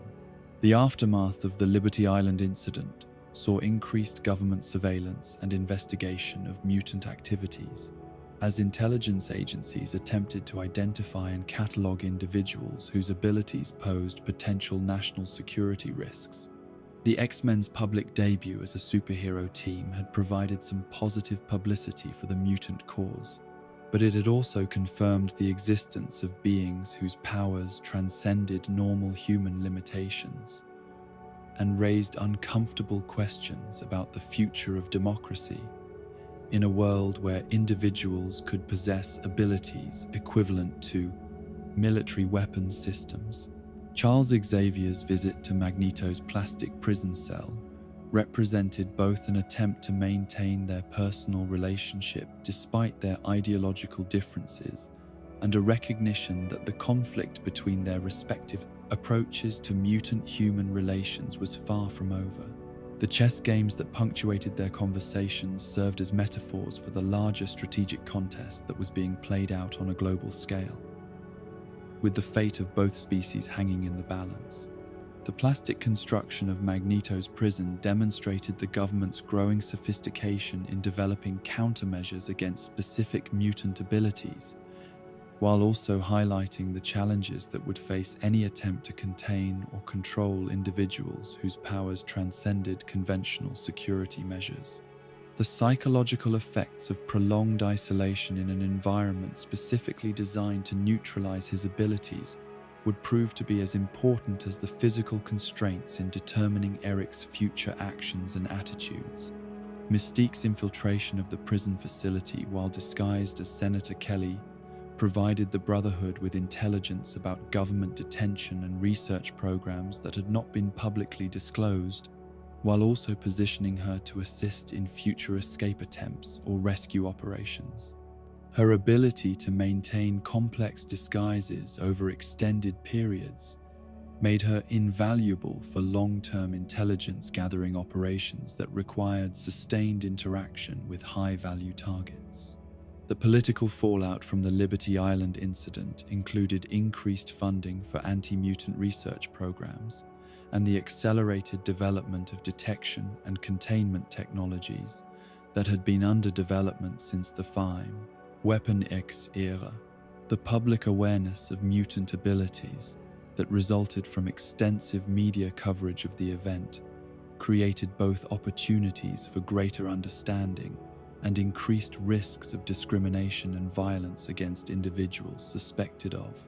possessing enhanced capabilities. Logan's decision to investigate the abandoned military facility at Alkali Lake represented his continuing search for answers about his past and the circumstances that had led to his transformation into Weapon X.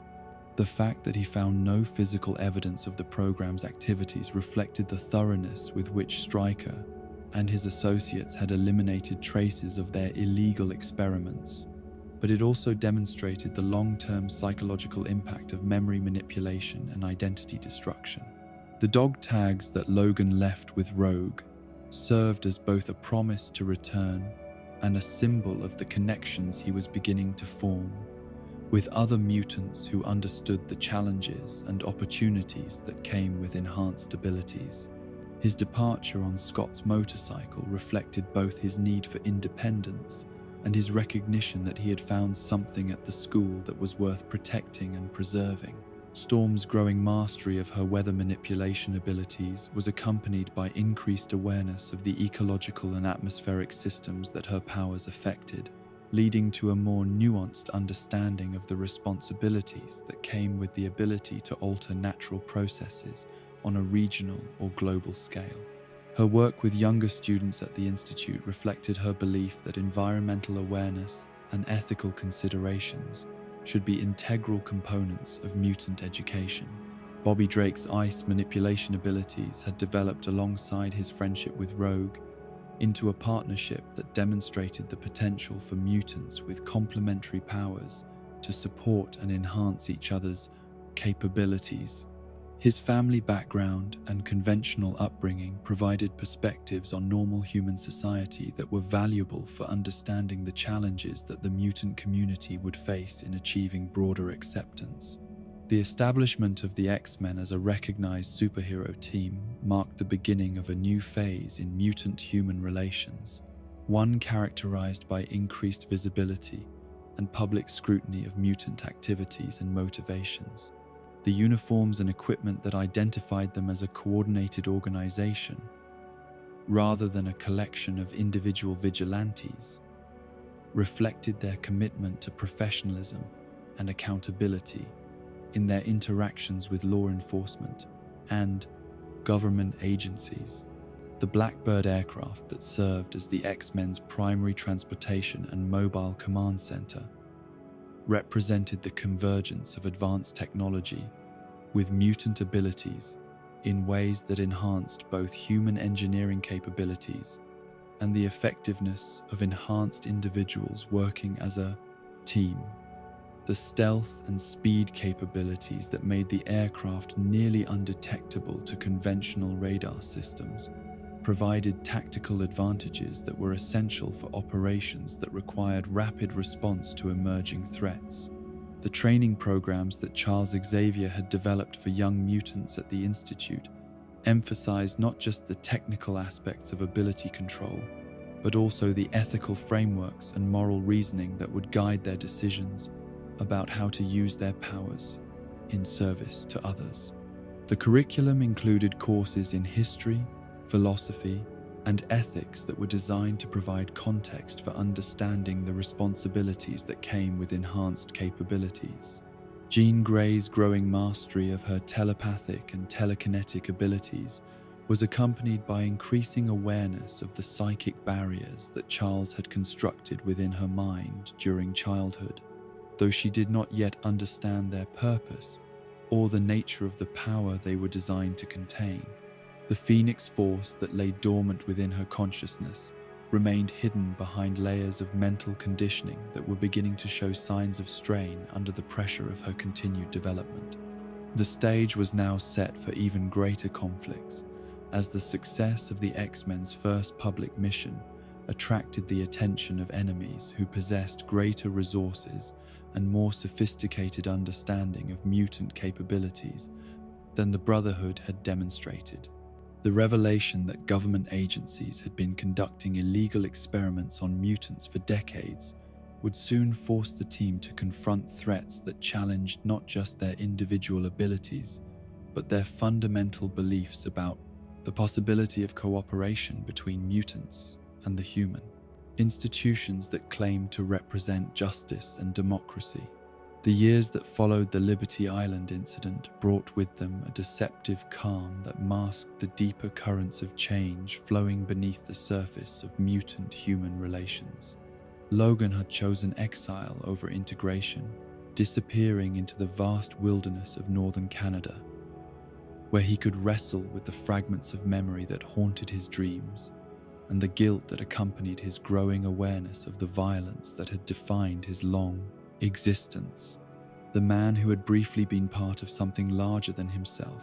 now wandered alone through forests that seemed to echo with the voices of everyone he had failed to save. The cabin where Logan made his temporary home was miles from the nearest human settlement, surrounded by the kind of pristine wilderness that had been his refuge during the darkest periods of his extended life. Here, among the ancient pines and granite outcroppings that had witnessed the passage of centuries, he could almost forget that he was something more and less than human, that his hands could sprout claws capable of cutting through steel, that his body could heal from wounds that would kill ordinary men. But forgetting was not the same as healing, and the nightmares that visited Logan with increasing frequency carried with them images that felt more real than memory should allow. Jean Grey's face appeared again and again in these visions, sometimes as the compassionate doctor who had tended his wounds at Xavier's school, sometimes as something far more terrible and beautiful, wreathed in flames that seemed to burn away everything human about her, until only pure power remained. The dreams were not random neural firings or simple wish fulfillment. Though Logan lacked the scientific vocabulary to understand what his subconscious was trying to tell him about the woman whose telepathic touch had stirred feelings he had thought lost forever, the Phoenix Force that lay dormant within Jean's mind was beginning to stir, creating psychic ripples that reached across vast distances to touch the consciousness of anyone whose life had been fundamentally altered by contact with cosmic forces. Logan's healing factor, enhanced as it was by the adamantium that coursed through his skeletal system, made him particularly sensitive to these psychic emanations, though he interpreted them as manifestations of his own guilt and longing rather than as warnings about dangers that were already beginning to manifest in the civilized world he had abandoned. The isolation that he had chosen as a form of penance was actually making him more vulnerable to the psychic storms that were gathering on the horizon. The letter that eventually found its way to Logan's remote cabin had traveled through a network of contacts and intermediaries that reflected Charles Xavier's continued concern for his welfare, despite the Wolverine's apparent rejection of everything the X-Men represented. The elegant handwriting on expensive paper seemed almost absurdly formal in the context of Logan's rough-hewn shelter, but the message it carried was urgent enough to penetrate even his determination to remain disconnected from the world of mutant politics and superhero conflicts. Master Yashida was dying, the letter informed him, and his final wish was to see the man who had saved his life during the atomic bombing of Nagasaki more than half a century earlier. The debt of honor that the young Japanese officer had incurred during those terrible moments when Logan's body had shielded him from nuclear fire had never been forgotten. Despite the decades that had passed and the vast changes that had transformed Japan from a defeated nation into an economic superpower, the journey to Tokyo represented Logan's first return to human civilization since his self-imposed exile, and the culture shock of transitioning from primitive wilderness survival to one of the world's most technologically advanced cities was almost overwhelming. The gleaming skyscrapers and bullet trains that defined modern Japan stood in stark contrast to the traditional architecture and ancient customs that still governed the business practices of the Yashida Corporation, creating a sense of temporal displacement that matched Logan's own struggle to find his place in a rapidly changing world. Ichiro Yashida had used the decades since the war to build an industrial empire that spanned multiple continents and industries, but the wealth and power he had accumulated could not protect him from the cancer that was slowly consuming his body. The meeting between the two men carried with it the weight of shared trauma and mutual respect that had transcended the boundaries of nationality and ideology, creating a bond that neither time nor distance had been able to sever. The proposal that Yashida made to Logan during their final conversation was both generous and deeply disturbing, offering to transfer the Wolverine's healing factor to the dying industrialist in exchange for the gift of mortality that Logan claimed to desire. The technology required for such a procedure was theoretically possible, Yashida explained, though it would involve risks and complications that could prove fatal to both participants. Logan's rejection of the offer was immediate and absolute, based not on scientific skepticism about the feasibility of the procedure, but on moral revulsion at the idea of extending one life at the cost of another's suffering. The healing factor that he viewed as a curse was still fundamentally part of who he was,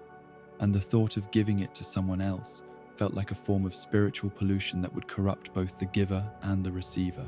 The argument that followed this refusal revealed the depth of the philosophical differences between the two men, despite their shared experiences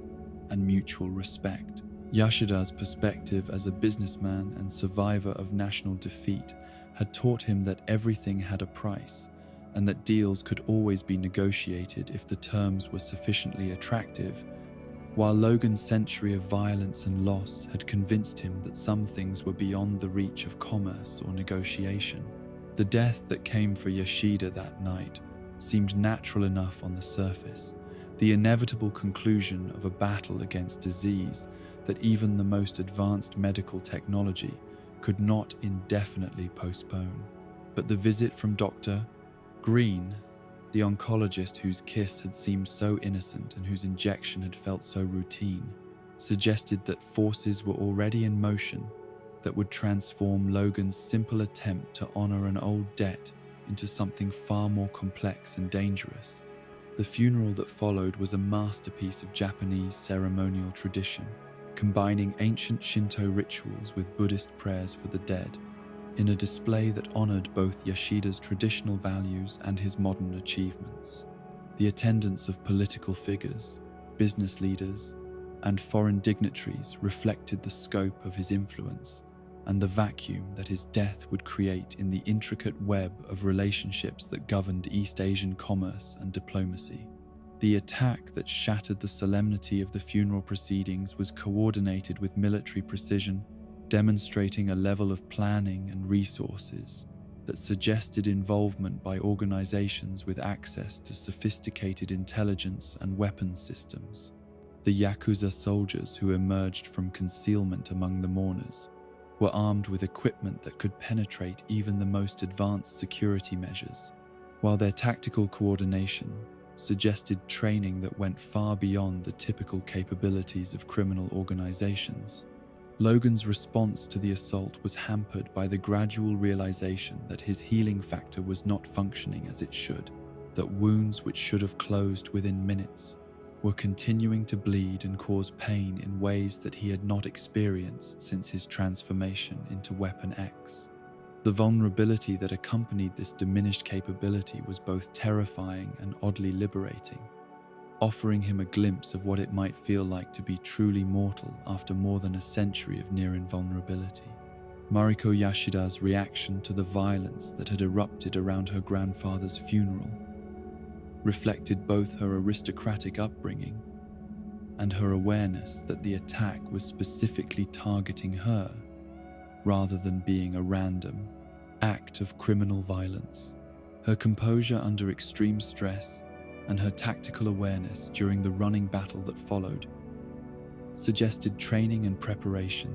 that went beyond what would be expected of a typical corporate heiress. The bullet train sequence that followed their escape from Tokyo demonstrated both Logan's diminished capabilities and his retained combat expertise as he struggled to protect Mariko while adapting to physical limitations that he had not experienced in decades. The confined space and high-speed environment created tactical challenges that required improvisation and creativity rather than the brute force approach that had served him well in the past. The revelation that Logan's healing factor had been artificially suppressed through the injection he had received from Dr. Green added a layer of betrayal to the growing complexity of the situation, suggesting that his visit to Japan had been orchestrated from the beginning as part of a larger plan that involved his capture and exploitation. The mechanical parasite that had been implanted near his heart was a masterpiece of miniaturized technology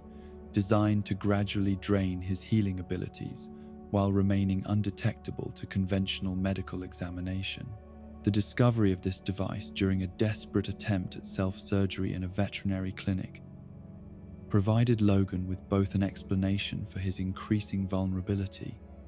and a preview of what lay ahead if he could not find a way to remove the technological leech that was slowly killing him. The crude medical facilities and improvised surgical techniques that were available in the remote location where they had taken refuge were barely adequate for the delicate procedure required to extract the device without causing fatal damage. Mariko's assistance during this gruesome operation demonstrated both her medical knowledge and her commitment to Logan's survival, though the intimacy forced upon them by their circumstances created emotional complications that neither was fully prepared to handle. The growing attraction between them was built on shared danger and mutual dependence, but it also carried with it the weight of their very different cultural backgrounds and life experiences. The safe house where they sought temporary shelter was a remnant of the traditional Japan that Mariko's grandfather had worked to preserve, even as he embraced technological modernization, a place where ancient customs and modern conveniences coexisted in ways that reflected the broader tensions within Japanese society. The stories that Mariko shared about her family's history and the obligations that came with her inheritance provided Logan with insights into a culture that valued honor and duty above individual desires or preferences. The attack that forced them to abandon even this temporary sanctuary demonstrated that their enemies possessed resources and determination that made any hiding place potentially unsafe, while also revealing the internal divisions within the Yashida family that had made Mariko a target for elimination rather than protection. The involvement of her own father in the conspiracy against her added personal betrayal to the list of challenges they would have to overcome. Harada's role as both protector and potential threat reflected the complex loyalties and obligations that governed relationships within traditional Japanese society, where personal feelings often had to be subordinated to family honor and ancestral duty.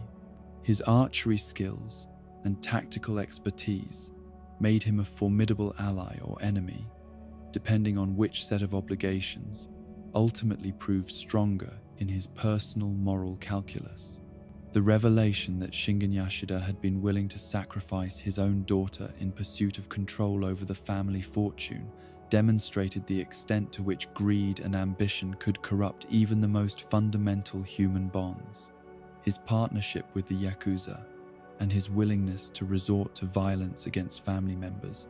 showed how far he was willing to go to secure his position as head of the clan.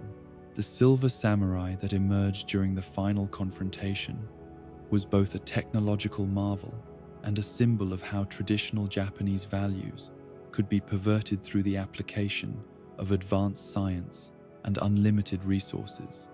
The adamantium construction that made the armor nearly indestructible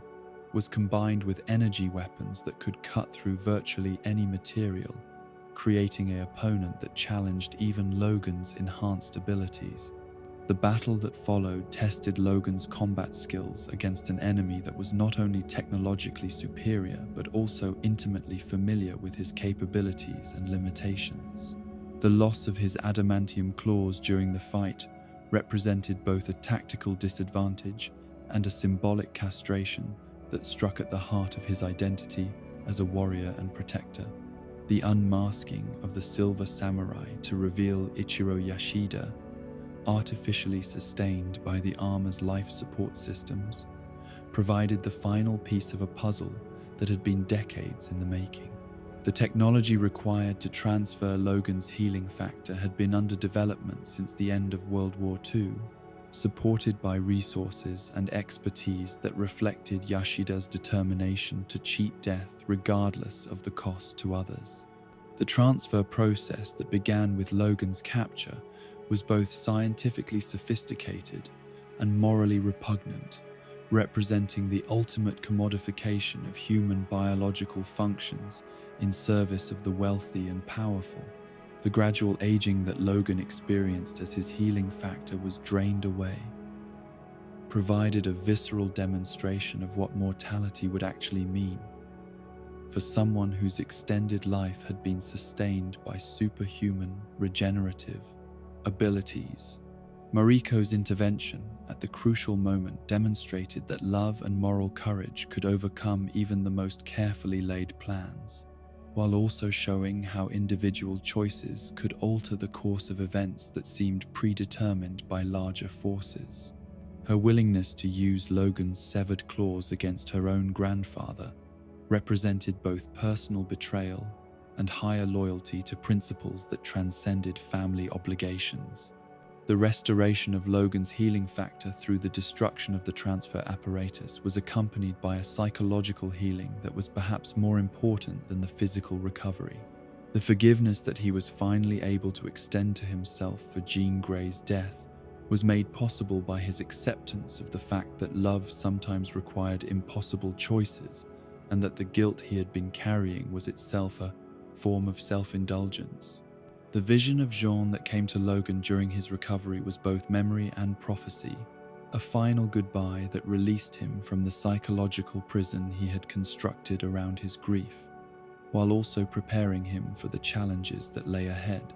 The peace that he found in finally letting her go was not the end of love, but rather its transformation into something that could inspire rather than paralyze. The decision to leave Japan and return to his responsibilities as an X-Man represented Logan's acceptance of the fact that isolation was not a sustainable response to trauma and loss, and that healing required engagement with the world rather than withdraw from it. The journey that had begun as a simple attempt to honor an old debt had become a process of spiritual renewal that prepared him for the greater challenges that awaited. The airport encounter with Charles Xavier and Eric Lanesher 2 years later served as both reunion and warning, bringing Logan back into contact with the larger forces that were shaping the future of mutant-human relations, while also alerting him to new threats that would require all of their combined abilities to address. The weapon that humans were building to destroy mutants represented an escalation of the conflict that would test everything they had learned about cooperation and sacrifice. The dystopian future that awaited them in 2023 was a world where the fears and prejudices that had driven the Mutant Registration Act had been allowed to develop into systematic genocide, supported by technology that made resistance seem futile and survival dependent on constantly running from enemies that could adapt to any defense. The sentinels that hunted mutants through the ruins of civilization were the logical endpoint of every policy that had treated enhanced humans as threats rather than fellow citizens, deserving of protection and respect. The survivors who had managed to evade capture and termination represented the remnants of a once thriving community that had been systematically destroyed through a combination of advanced technology and human hatred. Kitty Pryde's ability to send consciousness back through time offered the only hope of preventing the catastrophe that had befallen their world, though the risks involved in such a procedure made success far from guaranteed. Bishop's experiences as a time traveler from this dark future provided him with unique insights into the consequences of failing to prevent the assassination that had triggered the Sentinel program's activation, while also demonstrating the psychological toll that came with knowledge of potential futures that could still be prevented through decisive action in the present. Storm's leadership of the resistance fighters reflected her evolution from weather goddess to strategic commander, using her powers not just for combat, but for the more complex task of keeping hope alive among people who had every reason to despair. Her ability to see beyond immediate tactical concerns to the larger questions of what they were fighting for and why their struggle mattered made her invaluable in maintaining group cohesion under impossible circumstances. The decision to send Logan's consciousness back to 1973 was both tactically sound and emotionally devastating, requiring him to abandon the future he had helped create in order to prevent a past that had already shaped everyone he cared about. The knowledge that success would erase the memories and relationships that had defined his recent existence added personal sacrifice to the strategic risks of the mission. The awakening in his younger body represented both opportunity and disorientation for Logan, whose consciousness carried decades of additional experience and wisdom that his physical form was not equipped to contain. The challenge of convincing Charles and Eric to work together despite their philosophical differences was complicated by his own limited understanding of their early relationship and the traumas that had shaped their divergent approaches to mutant advocacy. The retrieval of Magneto from his Pentagon prison required both planning and improvisation,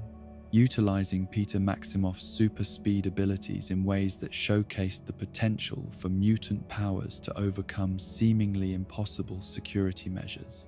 The humor and excitement that characterized this mission provided a brief respite from the gravity of their larger purpose, while also demonstrating how different personalities and abilities could complement each other when properly coordinated. The confrontation with Mystique that followed represented both the culmination of Logan's mission and its greatest challenge, requiring him to convince someone whose experiences had taught her to trust only herself that cooperation with former enemies was both possible and necessary. The philosophical arguments that had driven Charles and Eric apart were personified in Raven's struggle between vengeance and hope, making her decision the key to preventing or enabling the dark future that Logan had come from. The public revelation of mutant abilities during the Washington Crisis marked the end of secrecy and the beginning of a new phase in human-mutant relations, one that would be shaped by the choices made in those crucial moments when fear and understanding battled for control of public opinion. The heroic actions of mutants in preventing greater catastrophe provided a counter-narrative to the fear-mongering that had previously dominated discussions of their role in society, though the long-term impact of this revelation remained uncertain. The restoration of the timeline that Logan's sacrifice had achieved came at the cost of his own memories of the dark future he had prevented, leaving him with only fragments of knowledge about events that had shaped him in ways he could no longer fully understand. The peace that settled over Xavier's school in the aftermath of these events reflected both the prevention of catastrophe and the establishment of new possibilities for mutant-human coexistence, though the challenges ahead would require continued vigilance and wisdom from those who had learned to look beyond immediate conflicts toward longer-term solutions. The desert sands of Egypt had kept their ancient secrets for millennia, but in 1983, the earth itself began to tremble with the stirring of forces that had slumbered since the dawn of civilization. Deep beneath the Great Pyramid, where stone blocks fitted together with impossible precision had formed a prison designed to last forever, something that was neither fully alive nor completely dead began to wake from dreams that had spanned 36 centuries of human history. En Sabah Nur's consciousness drifted slowly toward awareness, like a deep-sea creature rising from oceanic trenches towards sunlight that had not touched its form since the world was young. The psychic tremors that accompanied his awakening rippled outward through dimensions of reality that existed beyond normal human perception, touching the minds of sensitive individuals across the globe and filling them with visions of transformation and apocalypse that they could not fully understand or explain. In a factory in Poland, where the rhythmic pounding of industrial machinery had provided background noise for the mundane lives of working people, the seismic disturbance that accompanied En Sabah Nur's stirring manifested as a very real and immediate danger. The massive piece of equipment that broke free from its moorings would have crushed a fellow worker to death had not someone among the laborers possessed reflexes and abilities that transcended normal human limitations. Eric Lonscher had spent the decades since the events in Washington living under the assumed identity of Henryk Górski, a Polish steelworker whose background had been carefully constructed to hide his true nature from the government agencies and mutant hunting organizations that still sought to capture or eliminate him. The quiet life he had built with his wife Magda and daughter Nina was everything he had never allowed himself to hope for during his years of conflict and struggle, a glimpse of the peaceful existence that might be possible for mutants if the world could learn to accept their presence. The magnetic field that Eric unconsciously generated to catch the falling machinery was an instinctive response to immediate danger, the kind of reflexive use of his abilities that no amount of conscious suppression could entirely prevent. The revelation of his true nature to his co-workers was both inevitable and catastrophic, triggering a sequence of events that would strip away the illusion of normalcy he had so carefully constructed and thrust him back into a world where being different meant being hunted. Nina Górski's mutation had begun to manifest during the months preceding the factory incident, though her abilities remained largely dormant and uncontrolled. The gift she had inherited from her father was the power to communicate with and command animals, ability that might have developed into something beautiful and beneficial under different circumstances. Instead, it became the catalyst for tragedy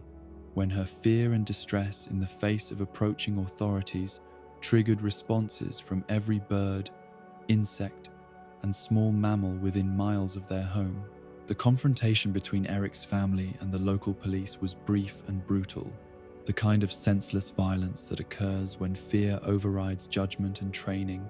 proves inadequate for situations beyond normal human experience. The arrows that killed Magda and Nina were fired by officers who panicked when faced with what appeared to be a coordinated attack by wildlife, not understanding that they were witnessing the terrified responses of a child whose powers had spiraled beyond her control. The transformation of Eric Lonscher back into Magneto was instantaneous and absolute, fueled by grief and rage that had been building in his psyche for decades,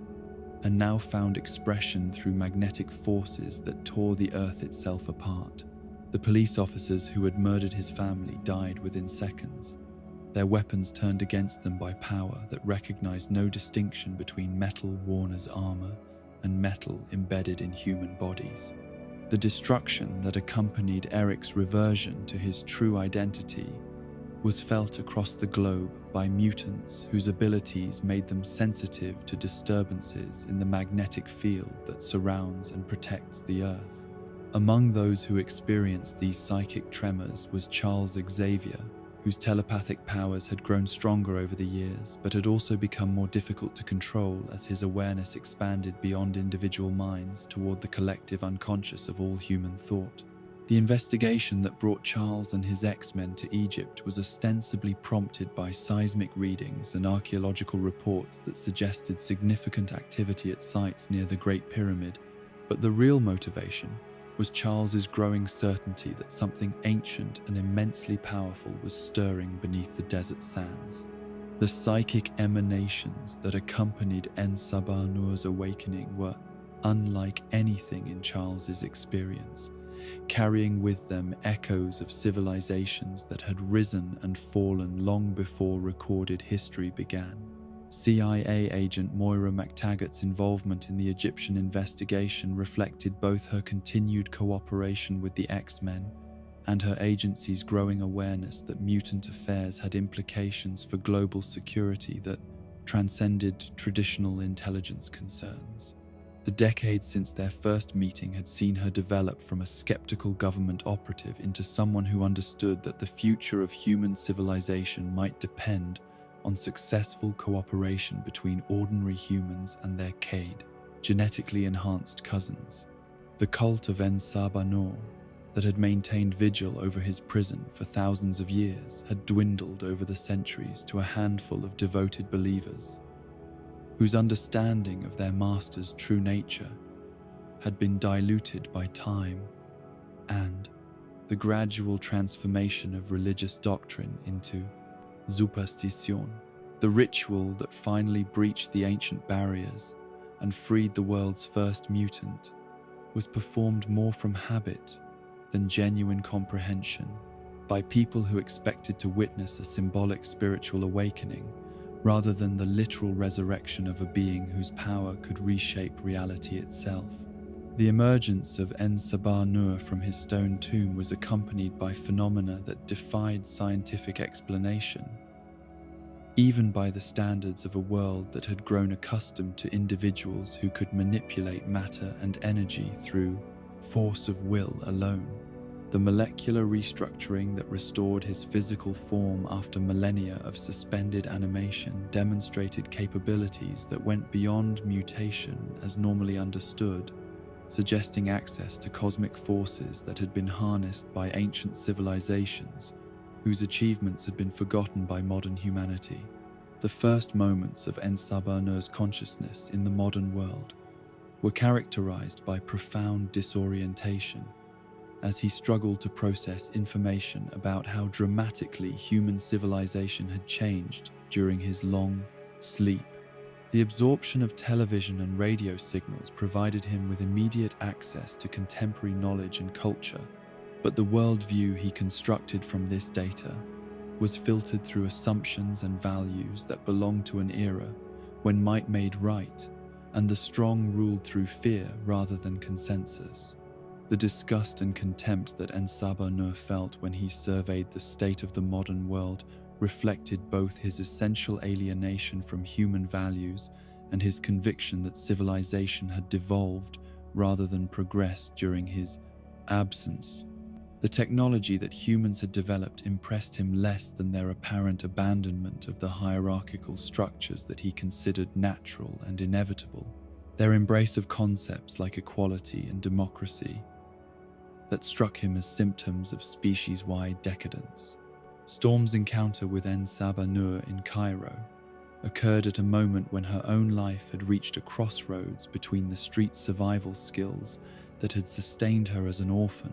and the larger possibilities that her weather manipulation abilities represented. The reverence with which local people regarded her storm-calling powers had given her a taste of what it might feel like to be worshipped rather than feared, but it had also isolated her from genuine human connection in ways that made En Sabah Nur's offer of partnership seem appealing.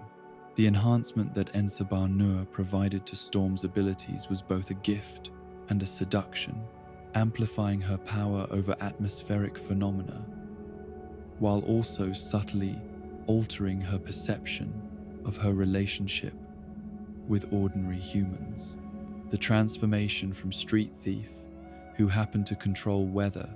into goddess-level entity, who could command hurricanes and tornadoes, was accomplished through techniques that combined advanced science with mystical practices that had been refined over millennia of experimentation with Mutant Registration Act. The recruitment of Angel, Psylocke, and eventually Magneto as En Sabah Nur's Four Horsemen represented the systematic assembly of a team whose combined abilities could enforce his vision of global transformation through the strategic application of overwhelming force. Each individual brought unique capabilities that complemented the others, while also serving specific functions within En Sabah Nur's plan to remake human civilization, according to principles that prioritized power over compassion and hierarchy over cooperation. Warren Worthington's transformation from privileged socialite struggling with self-acceptance into the metallic-winged angel of death demonstrated how quickly mutant abilities could be corrupted when enhanced by technology and guided by philosophy that viewed destruction as purification. The organic wings that had once symbolized his connection to concepts of beauty and freedom were replaced by razor-sharp metal appendages that turned flight into a weapon and grace into an instrument of terror. Psylocke's psychic abilities and martial arts expertise made her invaluable as both an infiltration specialist and a close combat fighter, while her willingness to embrace En Sabah Nur's vision of mutant supremacy reflected the appeal that his message held for individuals whose abilities had marked them as outsiders in human society. The psionic weapons she could generate through focused mental energy were perfectly suited for surgical strikes against specific targets,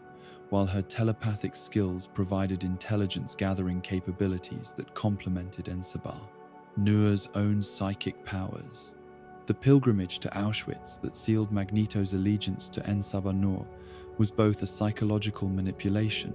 and a genuine attempt to help Eric understand the cosmic perspective that came with having witnessed the rise and fall of countless civilizations over thousands of years. The concentration camp, where Eric's family had been murdered, was presented not as a unique historical tragedy, but as one example among many of how humans treated those they perceived as different or threatening.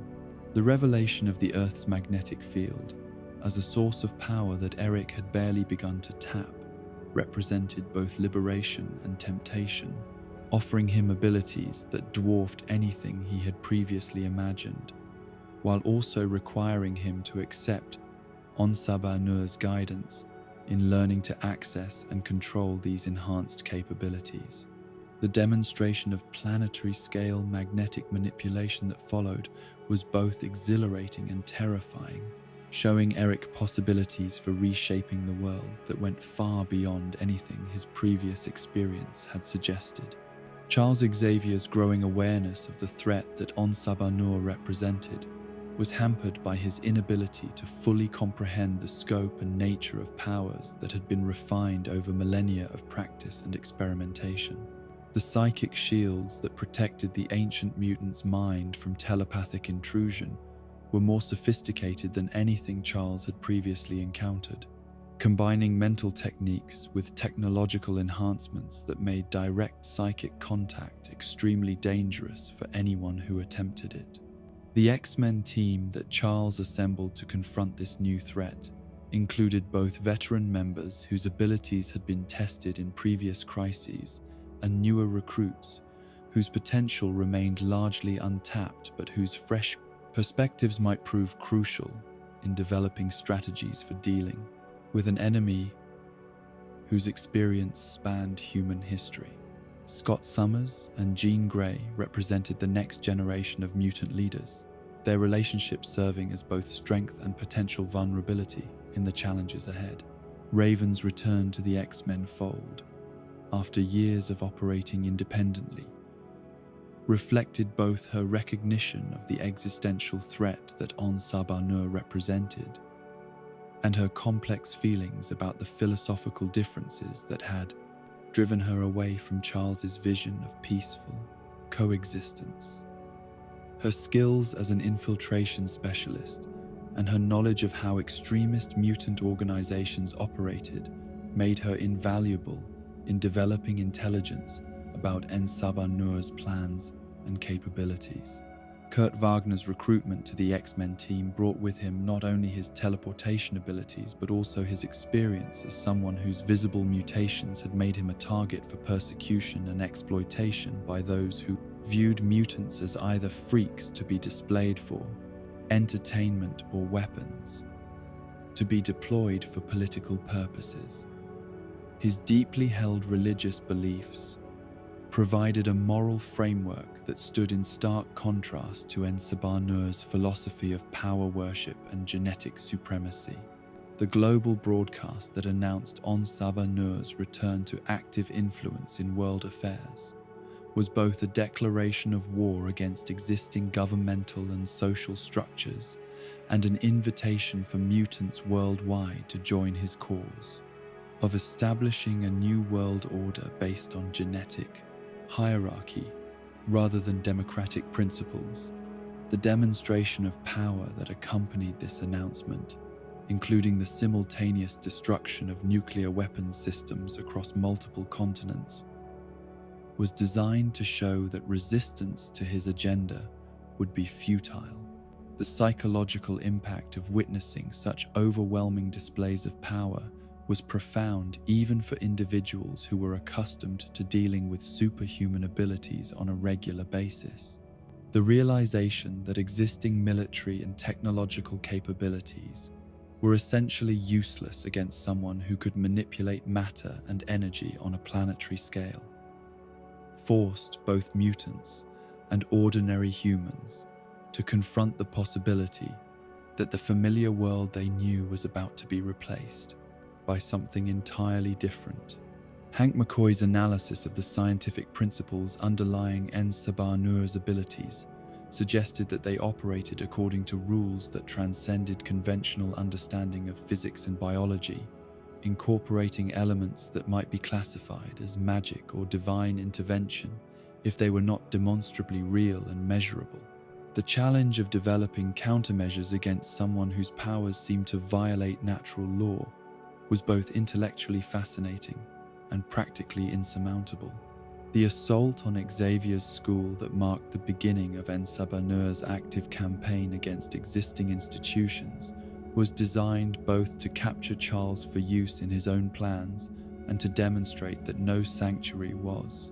secure from his reach. The ease with which the attack penetrated the mansion's defenses and the precision with which it targeted specific individuals showed that En Sabah Nur possessed detailed intelligence about the X-Men's capabilities and vulnerabilities. Alex Summers' sacrifice during the school's destruction represented both tragic loss and heroic determination, as his attempt to prevent Charles's capture resulted in his own death, but also provided the other X-Men with crucial intelligence about their enemy's objectives and methods. The explosion that demolished much of the mansion complex was both literal destruction and symbolic statement about the end of the era, when mutants could hope to find safety through hiding from the conflicts that shaped their world. Peter Maximoff's rescue of the school's students and faculty demonstrated both the potential of his super-speed abilities and his growing commitment to using those powers in service of others, rather than for personal advantage or amusement. The heroic efforts required to evacuate so many people from a collapsing building while under attack by forces that could kill him if he made even small mistakes showed that he possessed not just extraordinary abilities, but also the courage and quick thinking required to use them effectively under pressure. The revelation that En Sabah Nur intended to use Charles's telepathic abilities to contact and control every human mind on Earth simultaneously represented an escalation of his plans from regional transformation to global domination that would eliminate human free will entirely. The technological enhancement of Xavier's powers through artificial amplification would make such an unprecedented feat of mental manipulation possible,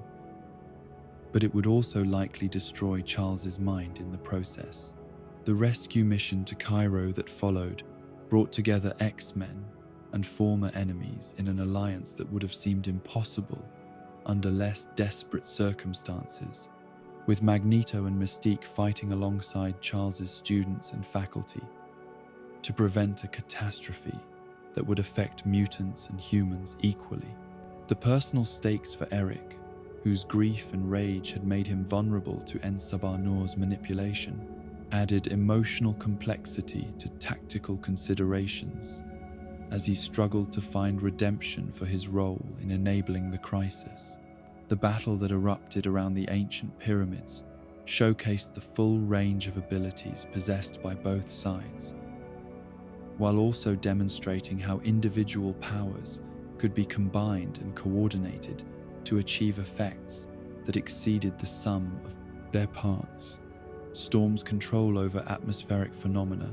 enhanced by En Sabah Nur but turned against him through moral awakening, provided both strategic advantages and dramatic spectacle as she called down lightning and hurricane winds to aid her former teammates.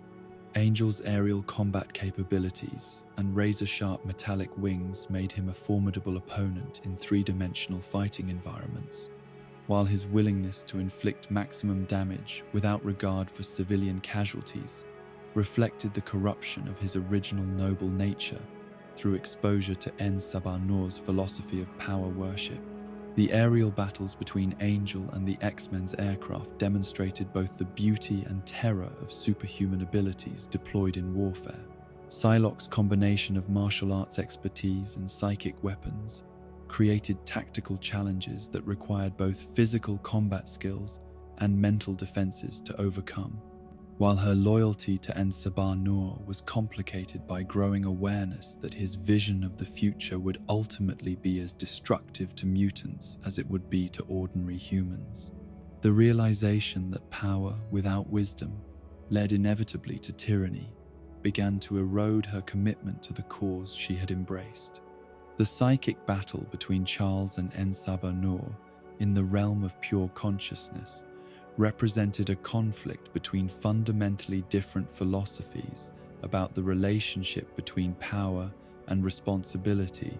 with Charles's belief in cooperation and mutual respect, confronting En Sabah Nur's conviction that might makes right and the strong naturally dominate the weak. The mental landscape where this battle took place was shaped by both combatants' experiences and beliefs, creating an environment where abstract concepts took on physical reality. Jean Grey's involvement in the final confrontation marked her first serious use of abilities that went beyond her normal telepathic and telekinetic powers, though she was not yet fully aware of the cosmic forces that she was beginning to access. The Phoenix energy that she channeled to help defeat En Sabah Nur provided a preview of the transformation that lay ahead, while also demonstrating that even the most powerful ancient mutant could be overwhelmed by forces that transcended individual ability. The destruction of En Sabah Nur through the combined efforts of the X-Men represented both victory over an immediate threat and a warning about the dangers that arose when extraordinary abilities were combined with worldviews that valued power over compassion. The lessons learned during this confrontation would influence how the X-Men approached future challenges, while also highlighting the importance of moral education alongside technical training for young mutants. The reconstruction of Xavier's school in the aftermath of these events symbolized both renewal and continuity, with the physical rebuilding paralleling the emotional and psychological healing required after such traumatic experiences. The decision to continue Charles's educational mission despite the dangers it entailed reflected the team's commitment to preparing future generations of mutants to use their abilities responsibly, rather than simply for personal advantage. Magneto's departure from the scene of victory marked his return to a more independent role in mutant affairs. Though his experiences during the crisis had given him new perspectives on the relationship between power and responsibility that would influence his future actions. The complicated relationship between him and Charles continued to evolve, shaped by their shared experiences and mutual respect even when they disagreed about methods and objectives. The final scenes of students returning to classes and training sessions represented hope for the future despite the challenges that lay ahead, with young mutants learning not just to control their abilities, but also to understand the moral framework within which those abilities should be used. The balance between individual development and community responsibility that Charles had always emphasized remained central to the school's mission, even as the threats facing the mutant community continued to evolve and intensify. The space mission that would later expose Jean Grey to the cosmic forces that would transform her into the Phoenix was already being planned during this period of reconstruction and renewal, though none of the participants yet understood the significance of what lay ahead. The confidence and teamwork that the X-Men had developed during their confrontation with En Sabah Nur would prove essential in dealing with challenges that transcended earthly concerns and touched upon the fundamental forces that shaped reality itself. As the dust settled from their victory over the world's first mutant, the X-Men found themselves facing questions about their role in a world where their existence was no longer secret, and their capabilities were increasingly being called upon to address threats that government and military forces could not handle alone. The transition from hidden protectors to public heroes brought with it new opportunities for advancing mutant-human relations, while also creating new vulnerabilities that their enemies would be quick to exploit. The passage of years since En Sabah Nur's defeat had brought with it a deceptive sense of normalcy to the world of mutant-human relations, as both communities struggled to adapt to the new reality of coexistence in an era when superhuman abilities could no longer be hidden from public view.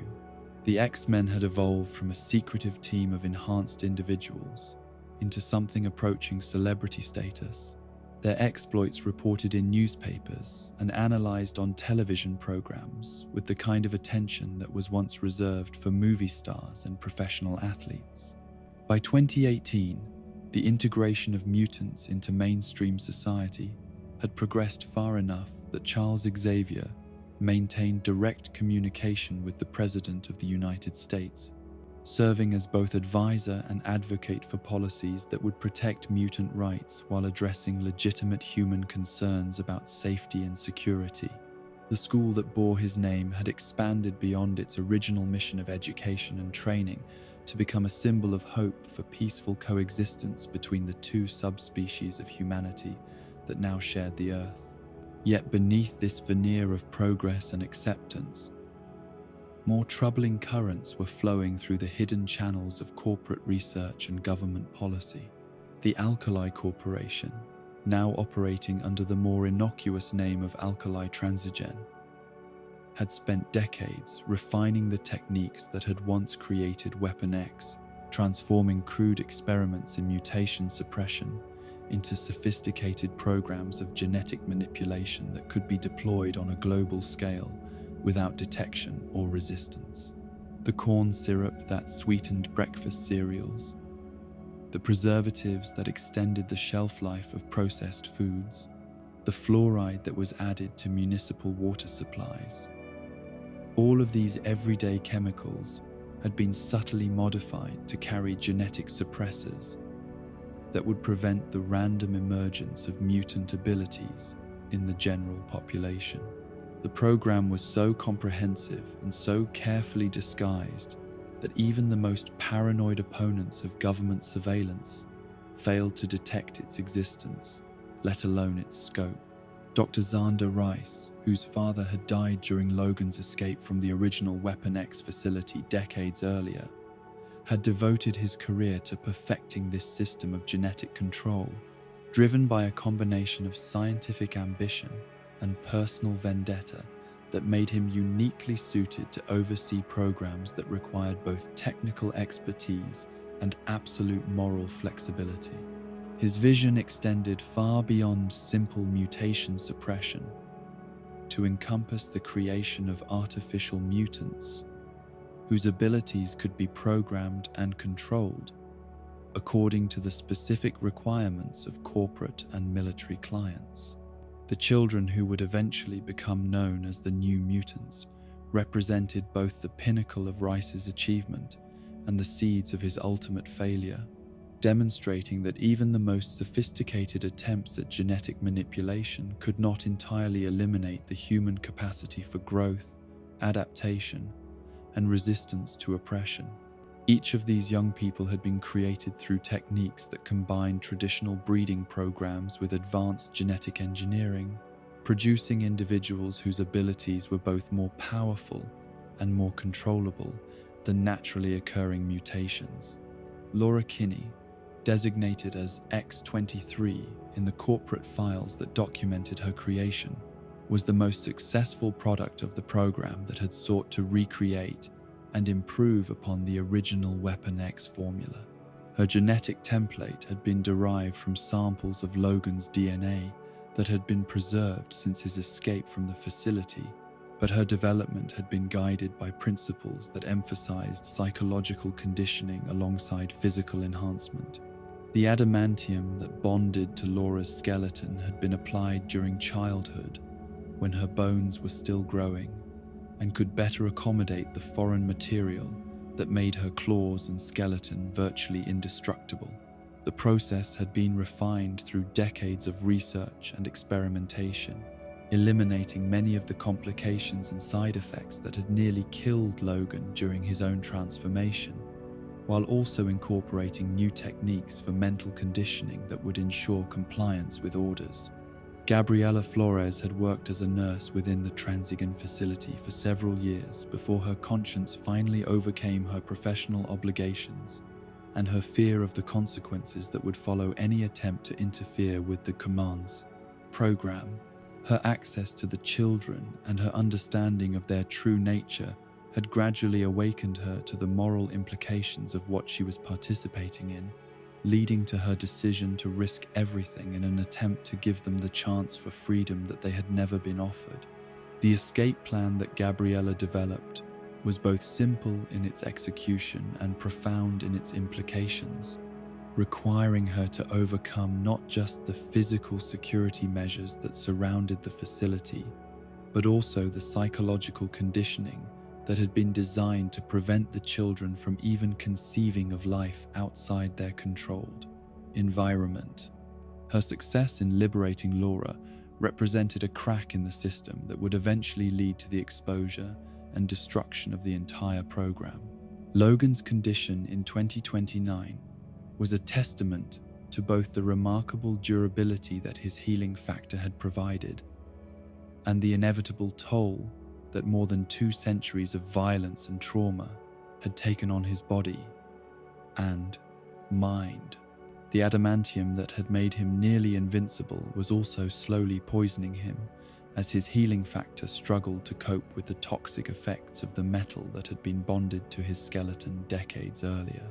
The limousine driving that provided Logan with a modest income was both practical employment for someone whose background made traditional careers impossible and a form of penance for the violence that had defined his existence for so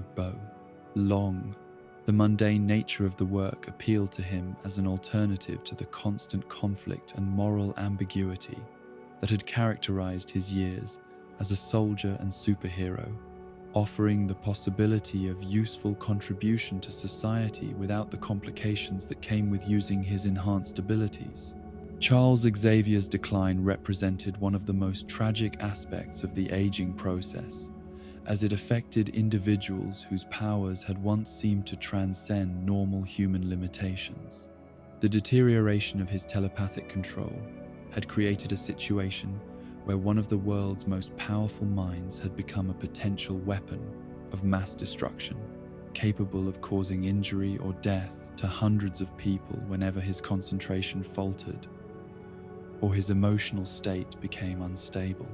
The Westchester incident that had led to the deaths of 7 X-Men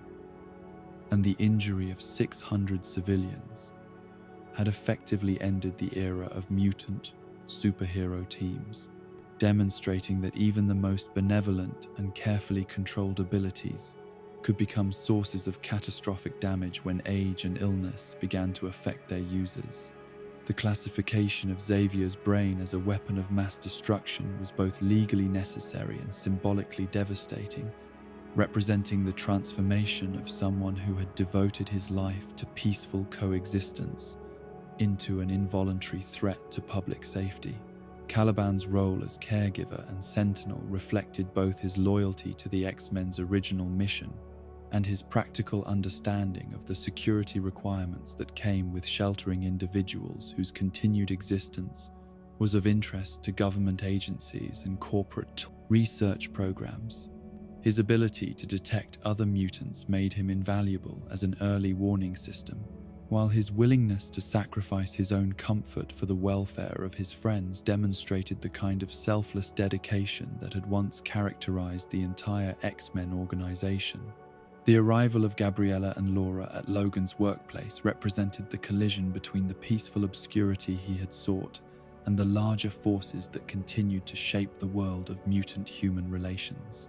Her offer of $50,000 for transportation to coordinates in North Dakota seemed both too generous and too specific to be entirely legitimate, but Logan's desperate need for resources to purchase the boat that would carry him and Charles to final isolation made him willing to overlook the warning signs. The revelation that Laura was his genetic daughter came as a shock that transcended even Logan's extensive experience with unexpected developments and hidden connections. The implications of her existence forced him to confront not just his own legacy, but also the possibility that the violence and suffering that had defined his life might be perpetuated through another generation, unless he could find a way to break the cycle. Pierce's pursuit of Laura and the other escaped children represented the intersection of corporate interests with government security concerns, as Transigen's investment in the program that had created them made their recapture a matter of economic necessity, while their abilities made them potential national security assets that could not be allowed to operate independently. The military precision with which the pursuit was conducted reflected both the resources that were available to the program and the importance that its directors placed on preventing exposure of their activities. The video message that Gabriella had left for Logan provided crucial context for understanding not just Laura's origins, but also the broader scope of the program that had created her and the other children. The systematic breeding, genetic manipulation, and psychological conditioning that had produced them represented the logical endpoint of decades of research into the weaponization of mutant abilities, creating individuals who possessed tremendous power but had been designed to use it only in service to their creators. The journey toward the coordinates in North Dakota became both a physical odyssey across a landscape that had been shaped by decades of environmental degradation and social decay, and a psychological journey toward understanding, redemption for characters who had been damaged by their experiences with institutional violence and exploitation. The deteriorating infrastructure and abandoned communities they passed through reflected the broader decline of American society, while the increasing frequency of their encounters with corporate and government agents demonstrated the impossibility of truly escaping from systems of surveillance and control. The Munson family's kindness toward the 3 fugitives represented a rare example of human decency and compassion in a world that had grown increasingly suspicious and divided along lines of genetic difference and economic inequality. Their willingness to share their home and their dinner with strangers reflected values that seemed increasingly absent from public discourse and social policy, while their tragic fate demonstrated the cost of such generosity in a society where helping mutants could be construed as treason or terrorism. Charles's recognition of the clone that killed him represented both the ultimate violation of Logan's identity and the successful conclusion of Rice's program to create controllable versions of mutants whose original forms had proven too independent and morally complex to serve corporate and military interests effectively. The psychological impact of being murdered by a younger, more violent version of himself was perhaps even greater than the physical trauma of the adamantium claws that ended his life. The coordinates that had been Laura's destination proved to be not the sanctuary described in the X-Men comic books that had given her hope, but rather a makeshift refugee camp, where the other escaped children had gathered to plan their crossing into Canada and the freedom they hoped to find there. The fact that their dreams of safety had been inspired by fictionalized accounts of the X-Men's adventures added both pathos and irony to their situation, showing how the gap between heroic mythology and grim reality had shaped their understanding of what was possible. Meanwhile, in a different corner of this troubled world, the Essex House for Mutant Rehabilitation presented itself as a treatment facility dedicated to helping young mutants learn to control their abilities and integrate into normal society. The reality was far darker, as the institution served as a testing ground for techniques of psychological manipulation and behavioral modification that were designed to break the spirits of mutants who might otherwise resist attempts to control or exploit them. Danielle Moonstar's arrival at the facility had been preceded by the destruction of her entire reservation,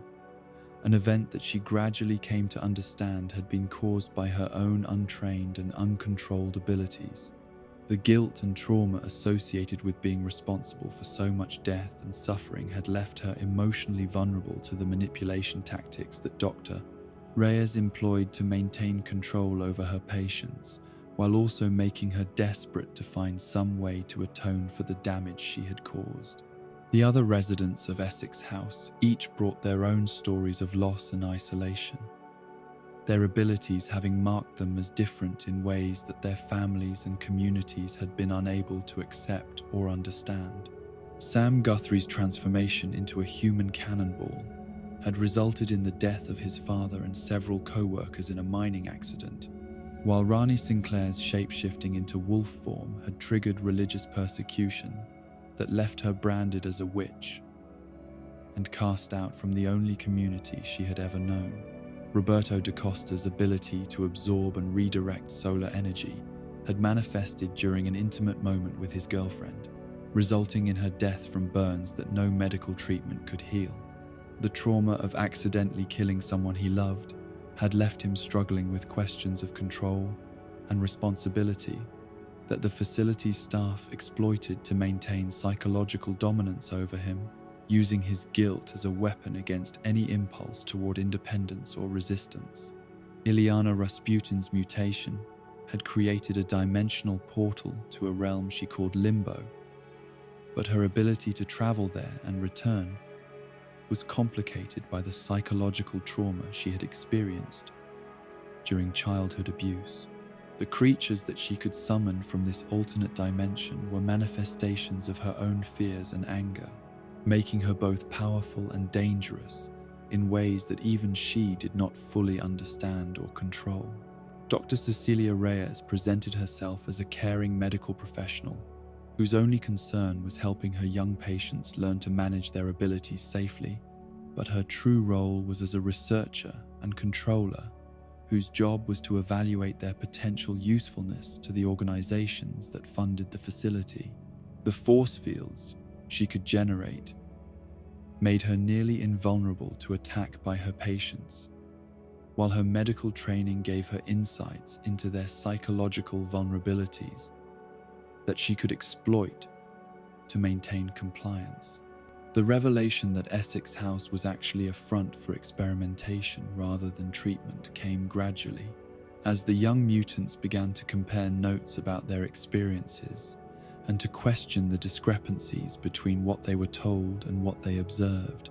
The discovery that they were being evaluated as potential weapons rather than help to become productive members of society provided the catalyst for their decision to fight back against their captors and seek freedom on their own terms. The battle that erupted within the facility demonstrated both the power that these young mutants possessed and their lack of training or coordination in using their abilities effectively against opponents who had studied them extensively and developed countermeasures specifically designed to neutralize their advantages. The demon bear that Danny finally learned to control represented both the culmination of her character development and the symbolic victory of self-acceptance over the shame and fear that had been used to control her. The escape from Essex House marked the beginning of a new phase in each character's development, as they moved from being victims of institutional manipulation to becoming individuals capable of making their own choices about how to use their abilities and where to direct their lives. The friendships they had formed during their shared captivity provided the foundation for continued mutual support and cooperation as they faced the challenges of navigating a world that viewed them with suspicion and fear. Back in the deteriorating landscape of the American West, Logan's final confrontation with the forces that had been pursuing Laura and the other children represented both the culmination of his character arc and his ultimate acceptance of the responsibilities that came with his abilities and his relationships. The experimental drug that temporarily restored his healing factor to full strength came at the cost of his long-term survival, but it provided him with the physical capabilities necessary to protect the children he had come to care about despite his initial reluctance to become involved in their struggle. The battle against the Reavers and their mechanical suits showcased Logan's tactical expertise and combat experience, while also demonstrating the physical toll that decades of fighting had taken on his aging body. The children's participation in the conflict showed that they had inherited not just enhanced abilities, but also the courage and moral determination that had characterized the best traditions of the X-Men, suggesting that his legacy would continue through them even after his death. The confrontation with Rice provided Logan with the opportunity to settle accounts with the son of one of his tormentors, while also learning the full scope of the program that had created Laura and the other children. The casual brutality with which Rice had overseen the systematic destruction of mutant families and the exploitation of children for corporate profit represented the kind of institutional evil that Logan had been fighting against in various forms throughout his extended life. The final battle with his younger clone represented Logan's confrontation with his own capacity for mindless violence and his ultimate triumph over the forces that had sought to reduce him to nothing more than a weapon. Laura's role in defeating the clone demonstrated both her tactical skills and her rejection of the programming that had been designed to make her a controllable killing machine, showing that love and moral education could overcome even the most sophisticated attempts at behavioral conditioning. Logan's death in Laura's arms provided closure to his long journey from traumatized child to reluctant hero, while also passing the torch to a new generation of mutants who would face their own challenges in a world that continued to evolve in unpredictable ways. His final words to Laura about not becoming what others had tried to make her represented both practical advice and philosophical wisdom about the importance of individual choice in determining one's identity and purpose. The burial scene that followed reflected both the children's respect for Logan's sacrifice and their determination to honor his memory by continuing the journey toward freedom and self-determination that he had helped make possible. The transformation of the cross into an X symbol represented their recognition that his legacy was connected to the larger tradition of mutant heroism that the X-Men had established. even though the formal organization no longer existed.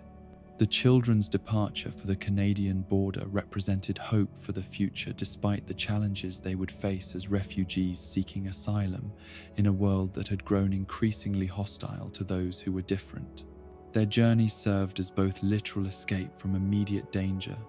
and symbolic transition from victimhood to agency, as they took control of their own destinies for the first time in their young lives. The broader implications of these events for the future of mutant-human relations remained uncertain, as the systematic suppression of random mutation continued, while the corporate and government interests that had created the program sought new ways to profit from the exploitation of enhanced individuals. The legacy of the X-Men's idealism and the practical lessons learned from decades of conflict would continue to influence how both communities approached the challenges of coexistence, though the specific forms that such cooperation might take remained to be determined by future generations who would inherit both the promise and the burden of evolutionary change. The emergence of Wade Wilson into the chaotic landscape of mutant-human relations represented both continuity and disruption within the established patterns of superhero mythology, a figure whose very existence seemed to challenge the conventional boundaries between heroism and madness, between tragedy and comedy, between the sacred narratives of noble sacrifice and the profane reality of survival at any cost. His story began in the margins of society, among the mercenaries and soldiers of fortune who operated in the spaces between legal warfare and criminal violence, where moral considerations were luxuries that few could afford and fewer still chose to embrace. The world that Wade inhabited was one where enhanced individuals had become commodities to be bought and sold, their abilities evaluated not according to their potential for helping others, but according to their effectiveness in eliminating targets and achieving objectives that governments and corporations preferred to accomplish through unofficial channels. The mercenary community had adapted quickly to the new reality of superhuman capabilities, developing networks and protocols that could match enhanced operatives with clients whose requirements exceeded the capabilities of conventional military or intelligence assets. Wade's background in special forces had provided him with both the technical skills and the psychological conditioning necessary to thrive in this underground economy of violence, though his natural inclination toward irreverent humor and his stubborn adherence to a personal moral code that prohibited the targeting of innocent civilians set him apart from many of his professional colleagues. His reputation for taking only contracts that allowed him to inflict suffering on those who deserved it had earned him both respect and steady employment in a field where moral flexibility was generally considered more valuable than ethical consistency. The bar, known as Sister Margaret's School for Wayward Girls, served as both social center and employment exchange for the mercenary community, a place where individuals whose legal existence was complicated by their professional activities could gather to share information, negotiate contracts, and participate in the kind of dark humor that helped them maintain psychological equilibrium in careers that involved regular exposure to violence and death. The betting pool, known as the Deadpool, which wagered on which of the regular patrons would be the next to die, reflected both the community's fatalistic acceptance of their profession's risks and their determination to find amusement even in the contemplation of their own mortality. Vanessa Carlyle's work as an escort had brought her into contact with the same underground economy that sustained Wade's mercenary activities, though her reasons for choosing such a dangerous profession were more complex and personal than simple financial necessity. Her intelligence, wit, and emotional resilience had allowed her to survive in circumstances that destroyed many others, while her ability to see past Wade's surface, cynicism to the decent man underneath, had created the foundation for a relationship that transcended the transactional nature of most interactions in their shared world. The love that developed between Wade and Vanessa was built on mutual recognition of damaged individuals who had found in each other the possibility of redemption and healing that neither had expected to discover. Their shared appreciation for gallows humor and their willingness to accept each other's psychological scars without judgment created a partnership that offered both of them the first genuine happiness either had experienced since childhood trauma had set them on their respective paths toward lives lived in society's margins. The cancer diagnosis that threatened to destroy this happiness represented both cruel irony and narrative inevitability, the kind of random biological catastrophe that could strike anyone regardless of their moral worth or their capacity for love and connection. Wade's decision to pursue experimental treatment rather than accept his fate reflected both his desperation to preserve the life he had built with Vanessa and his recognition that conventional medical approaches offered no hope for someone whose condition had progressed beyond the reach of standard therapeutic interventions. The organization that recruited Wade for their enhancement program operated in the gray areas between legitimate medical research and illegal human experimentation, offering hope to desperate individuals while serving the interests of clients who required enhanced operatives for missions that exceeded the capabilities of normal human agents. The promises made to potential subjects emphasized the medical benefits of their procedures, while downplaying the more problematic aspects of their research methods and their intentions. For successful subjects, Francis Freeman, who preferred the codename Ajax despite Wade's persistent refusal to acknowledge it, represented the kind of corrupted scientific authority that had become increasingly common in the post-mutant world.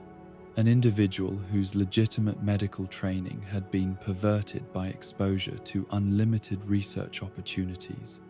and the absence of meaningful oversight or ethical constraints.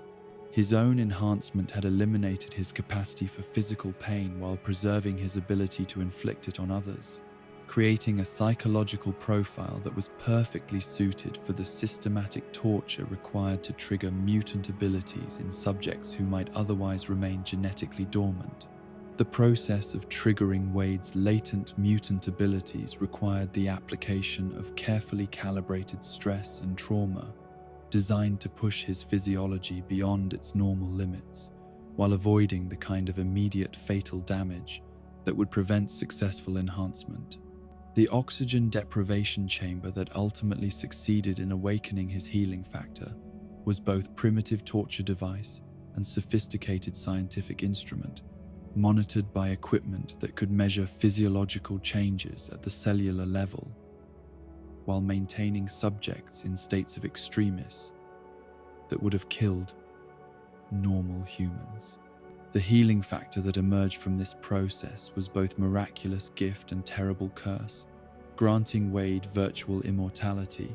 while trapping him in a body that had been horribly scarred by the cancer that his enhancement could contain but not eliminate. The stalemate between disease and cure created a form of living death that preserved his consciousness while destroying his physical appearance, making him a monster who could never again live openly among normal humans. The explosion that destroyed the research facility and allowed Wade's escape was both revenge against his tormentors and symbolic rebirth, though the new identity that emerged from the flames bore little resemblance to the man who had entered the program seeking medical treatment. The Deadpool persona that he adopted reflected both his connection to the betting pool at Sister Margaret's and his recognition that his old identity had died in the enhancement chamber, along with any hope of returning to his previous life. The mercenary career that followed Wade's transformation was driven by twin motivations of financial necessity and psychological need for purpose, as he struggled to find meaning in an existence that had been fundamentally altered by his enhancement experience. His enhanced healing factor made him virtually unkillable, while his psychological damage manifested in increasingly erratic behavior that set him apart from other enhanced operatives, even as it made him more effective at his chosen profession. The search for Francis that consumed Wade during the months following his escape represented both a quest for physical restoration and a deeper need for psychological closure, the hope that confronting his tormentor might somehow allow him to reclaim the identity and the life that had been taken from him. The trail of violence that he left while hunting down associates of the enhancement program demonstrated both his enhanced capabilities and his willingness to use them without the moral restraints that characterized more traditional heroes. The costume that Wade designed for his new identity served multiple practical and psychological functions, concealing his disfigurement, while also expressing the irreverent humor that had become his primary psychological defense mechanism. The red color scheme was chosen specifically to hide bloodstains, while the design elements that made him instantly recognizable served his professional needs for establishing a reputation, while also satisfying his psychological need for attention and acknowledgement. The intervention by Colossus and Negasonic Teenage Warhead during Wade's first confrontation with Francis represented both an opportunity for alliance and a source of fundamental philosophical conflict, as the X-Men's idealistic approach to heroism clashed with Wade's more pragmatic and violent methods. Colossus's attempts to recruit him for the X-Men reflected both recognition of his potential for good and misunderstanding of his psychological makeup, while Wade's rejection of their offer demonstrated his awareness that he was fundamentally unsuited for membership in an organization that valued nobility and self-sacrifice above effectiveness and results. The kidnapping of Vanessa that drew Wade into his final confrontation with Francis was both personal attack and strategic manipulation, forcing him to confront not only his physical enemies, but also the question of whether he was still capable of the kind of love and connection that had once defined his humanity. The revelation that their relationship had been genuine, despite the changes in his appearance and personality, provided hope for redemption that went beyond simple physical restoration. The battle at the scrapyard that culminated in Francis's death represented both the completion of Wade's quest for revenge and his rejection of the traditional superhero code that prioritized mercy and rehabilitation over justice and closure. His decision to kill Francis, despite Colossus's pleas for restraint, demonstrated that his approach to heroism would always be fundamentally different from that of more conventional heroes, shaped by his understanding that some forms of evil could only be stopped through permanent elimination. The sequel that followed Wade's initial emergence as an anti-hero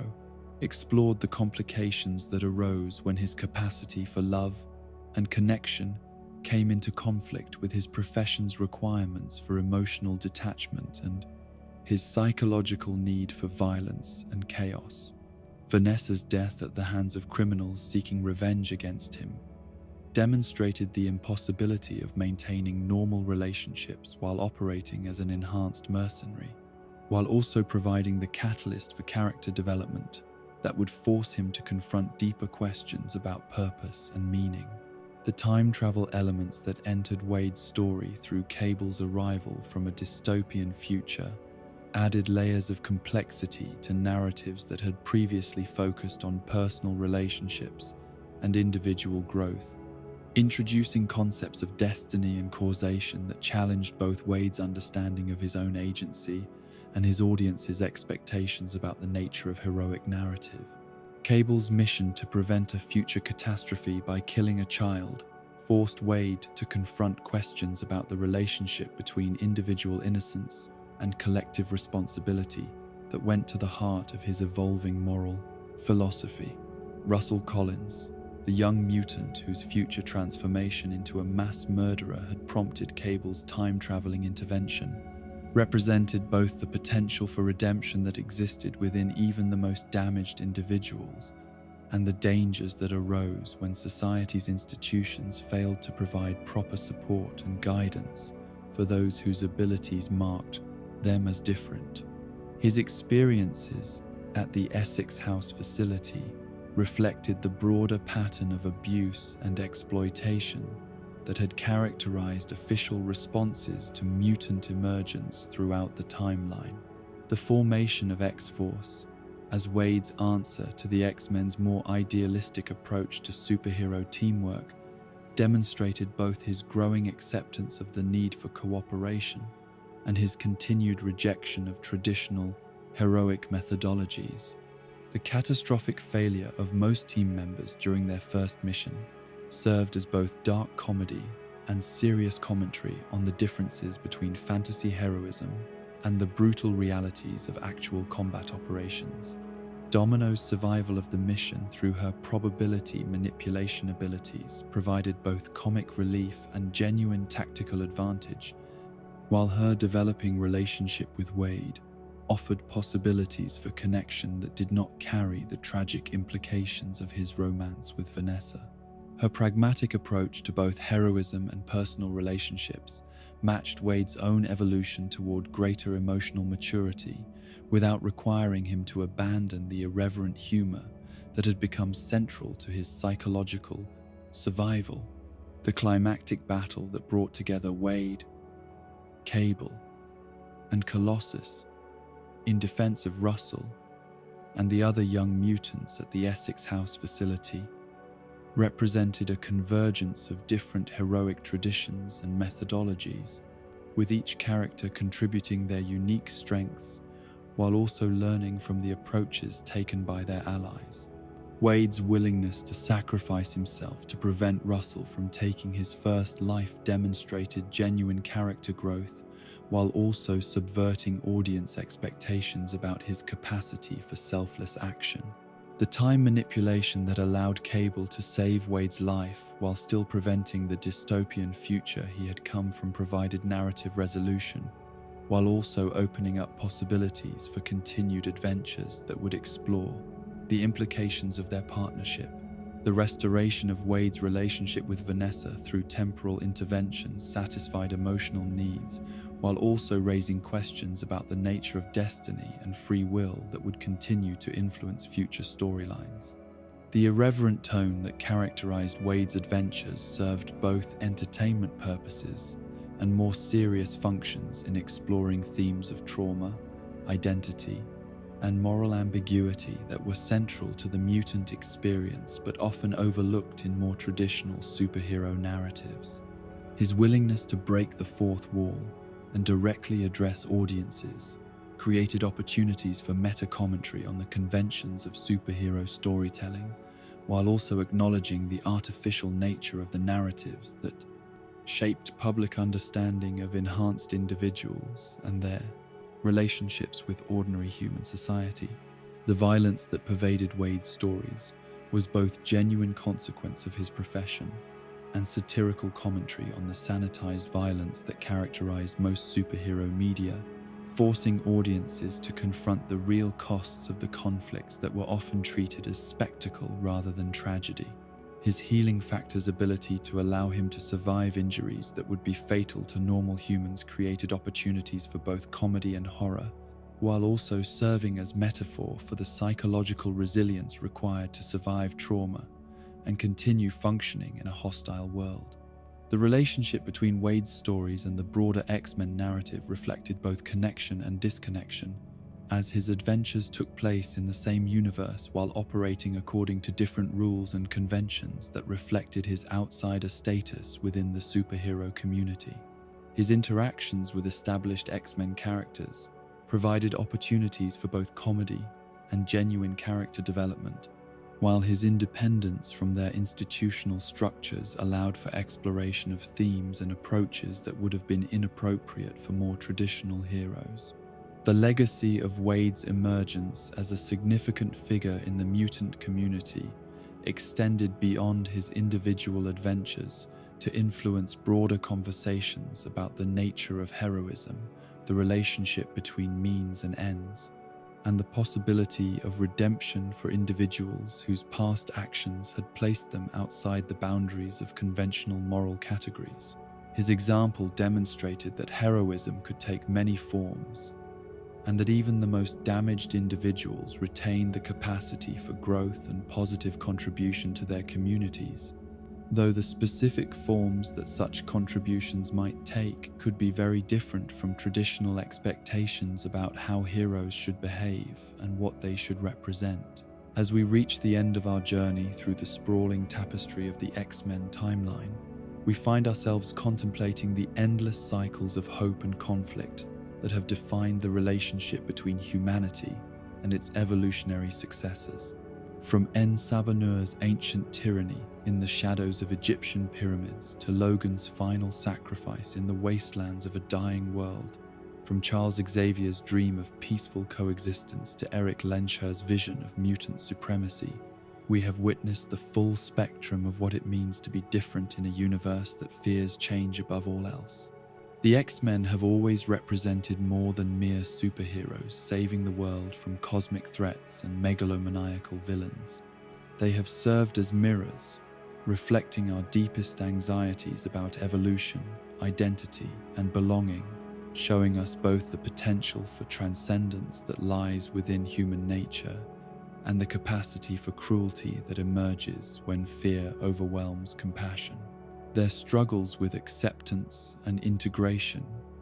echo the experiences of every individual who has ever felt like an outsider, while their extraordinary abilities serve as metaphors for the gifts and burdens that make each of us unique. The timeline we have explored tonight is one of endless possibility and recurring tragedy, where each generation of mutants has faced variations of the same fundamental challenges that confronted their predecessors. Yet within this cycle of conflict and resolution, hope and despair, we find something approaching wisdom about the nature of growth and the price of progress. The X-Men's greatest victories have never been won through superior power alone,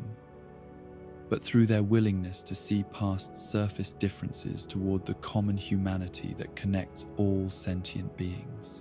So as you drift towards sleep, fellow mutants, carry with you the knowledge that evolution is not merely about survival of the fittest, but about the courage to become something greater than what we were before.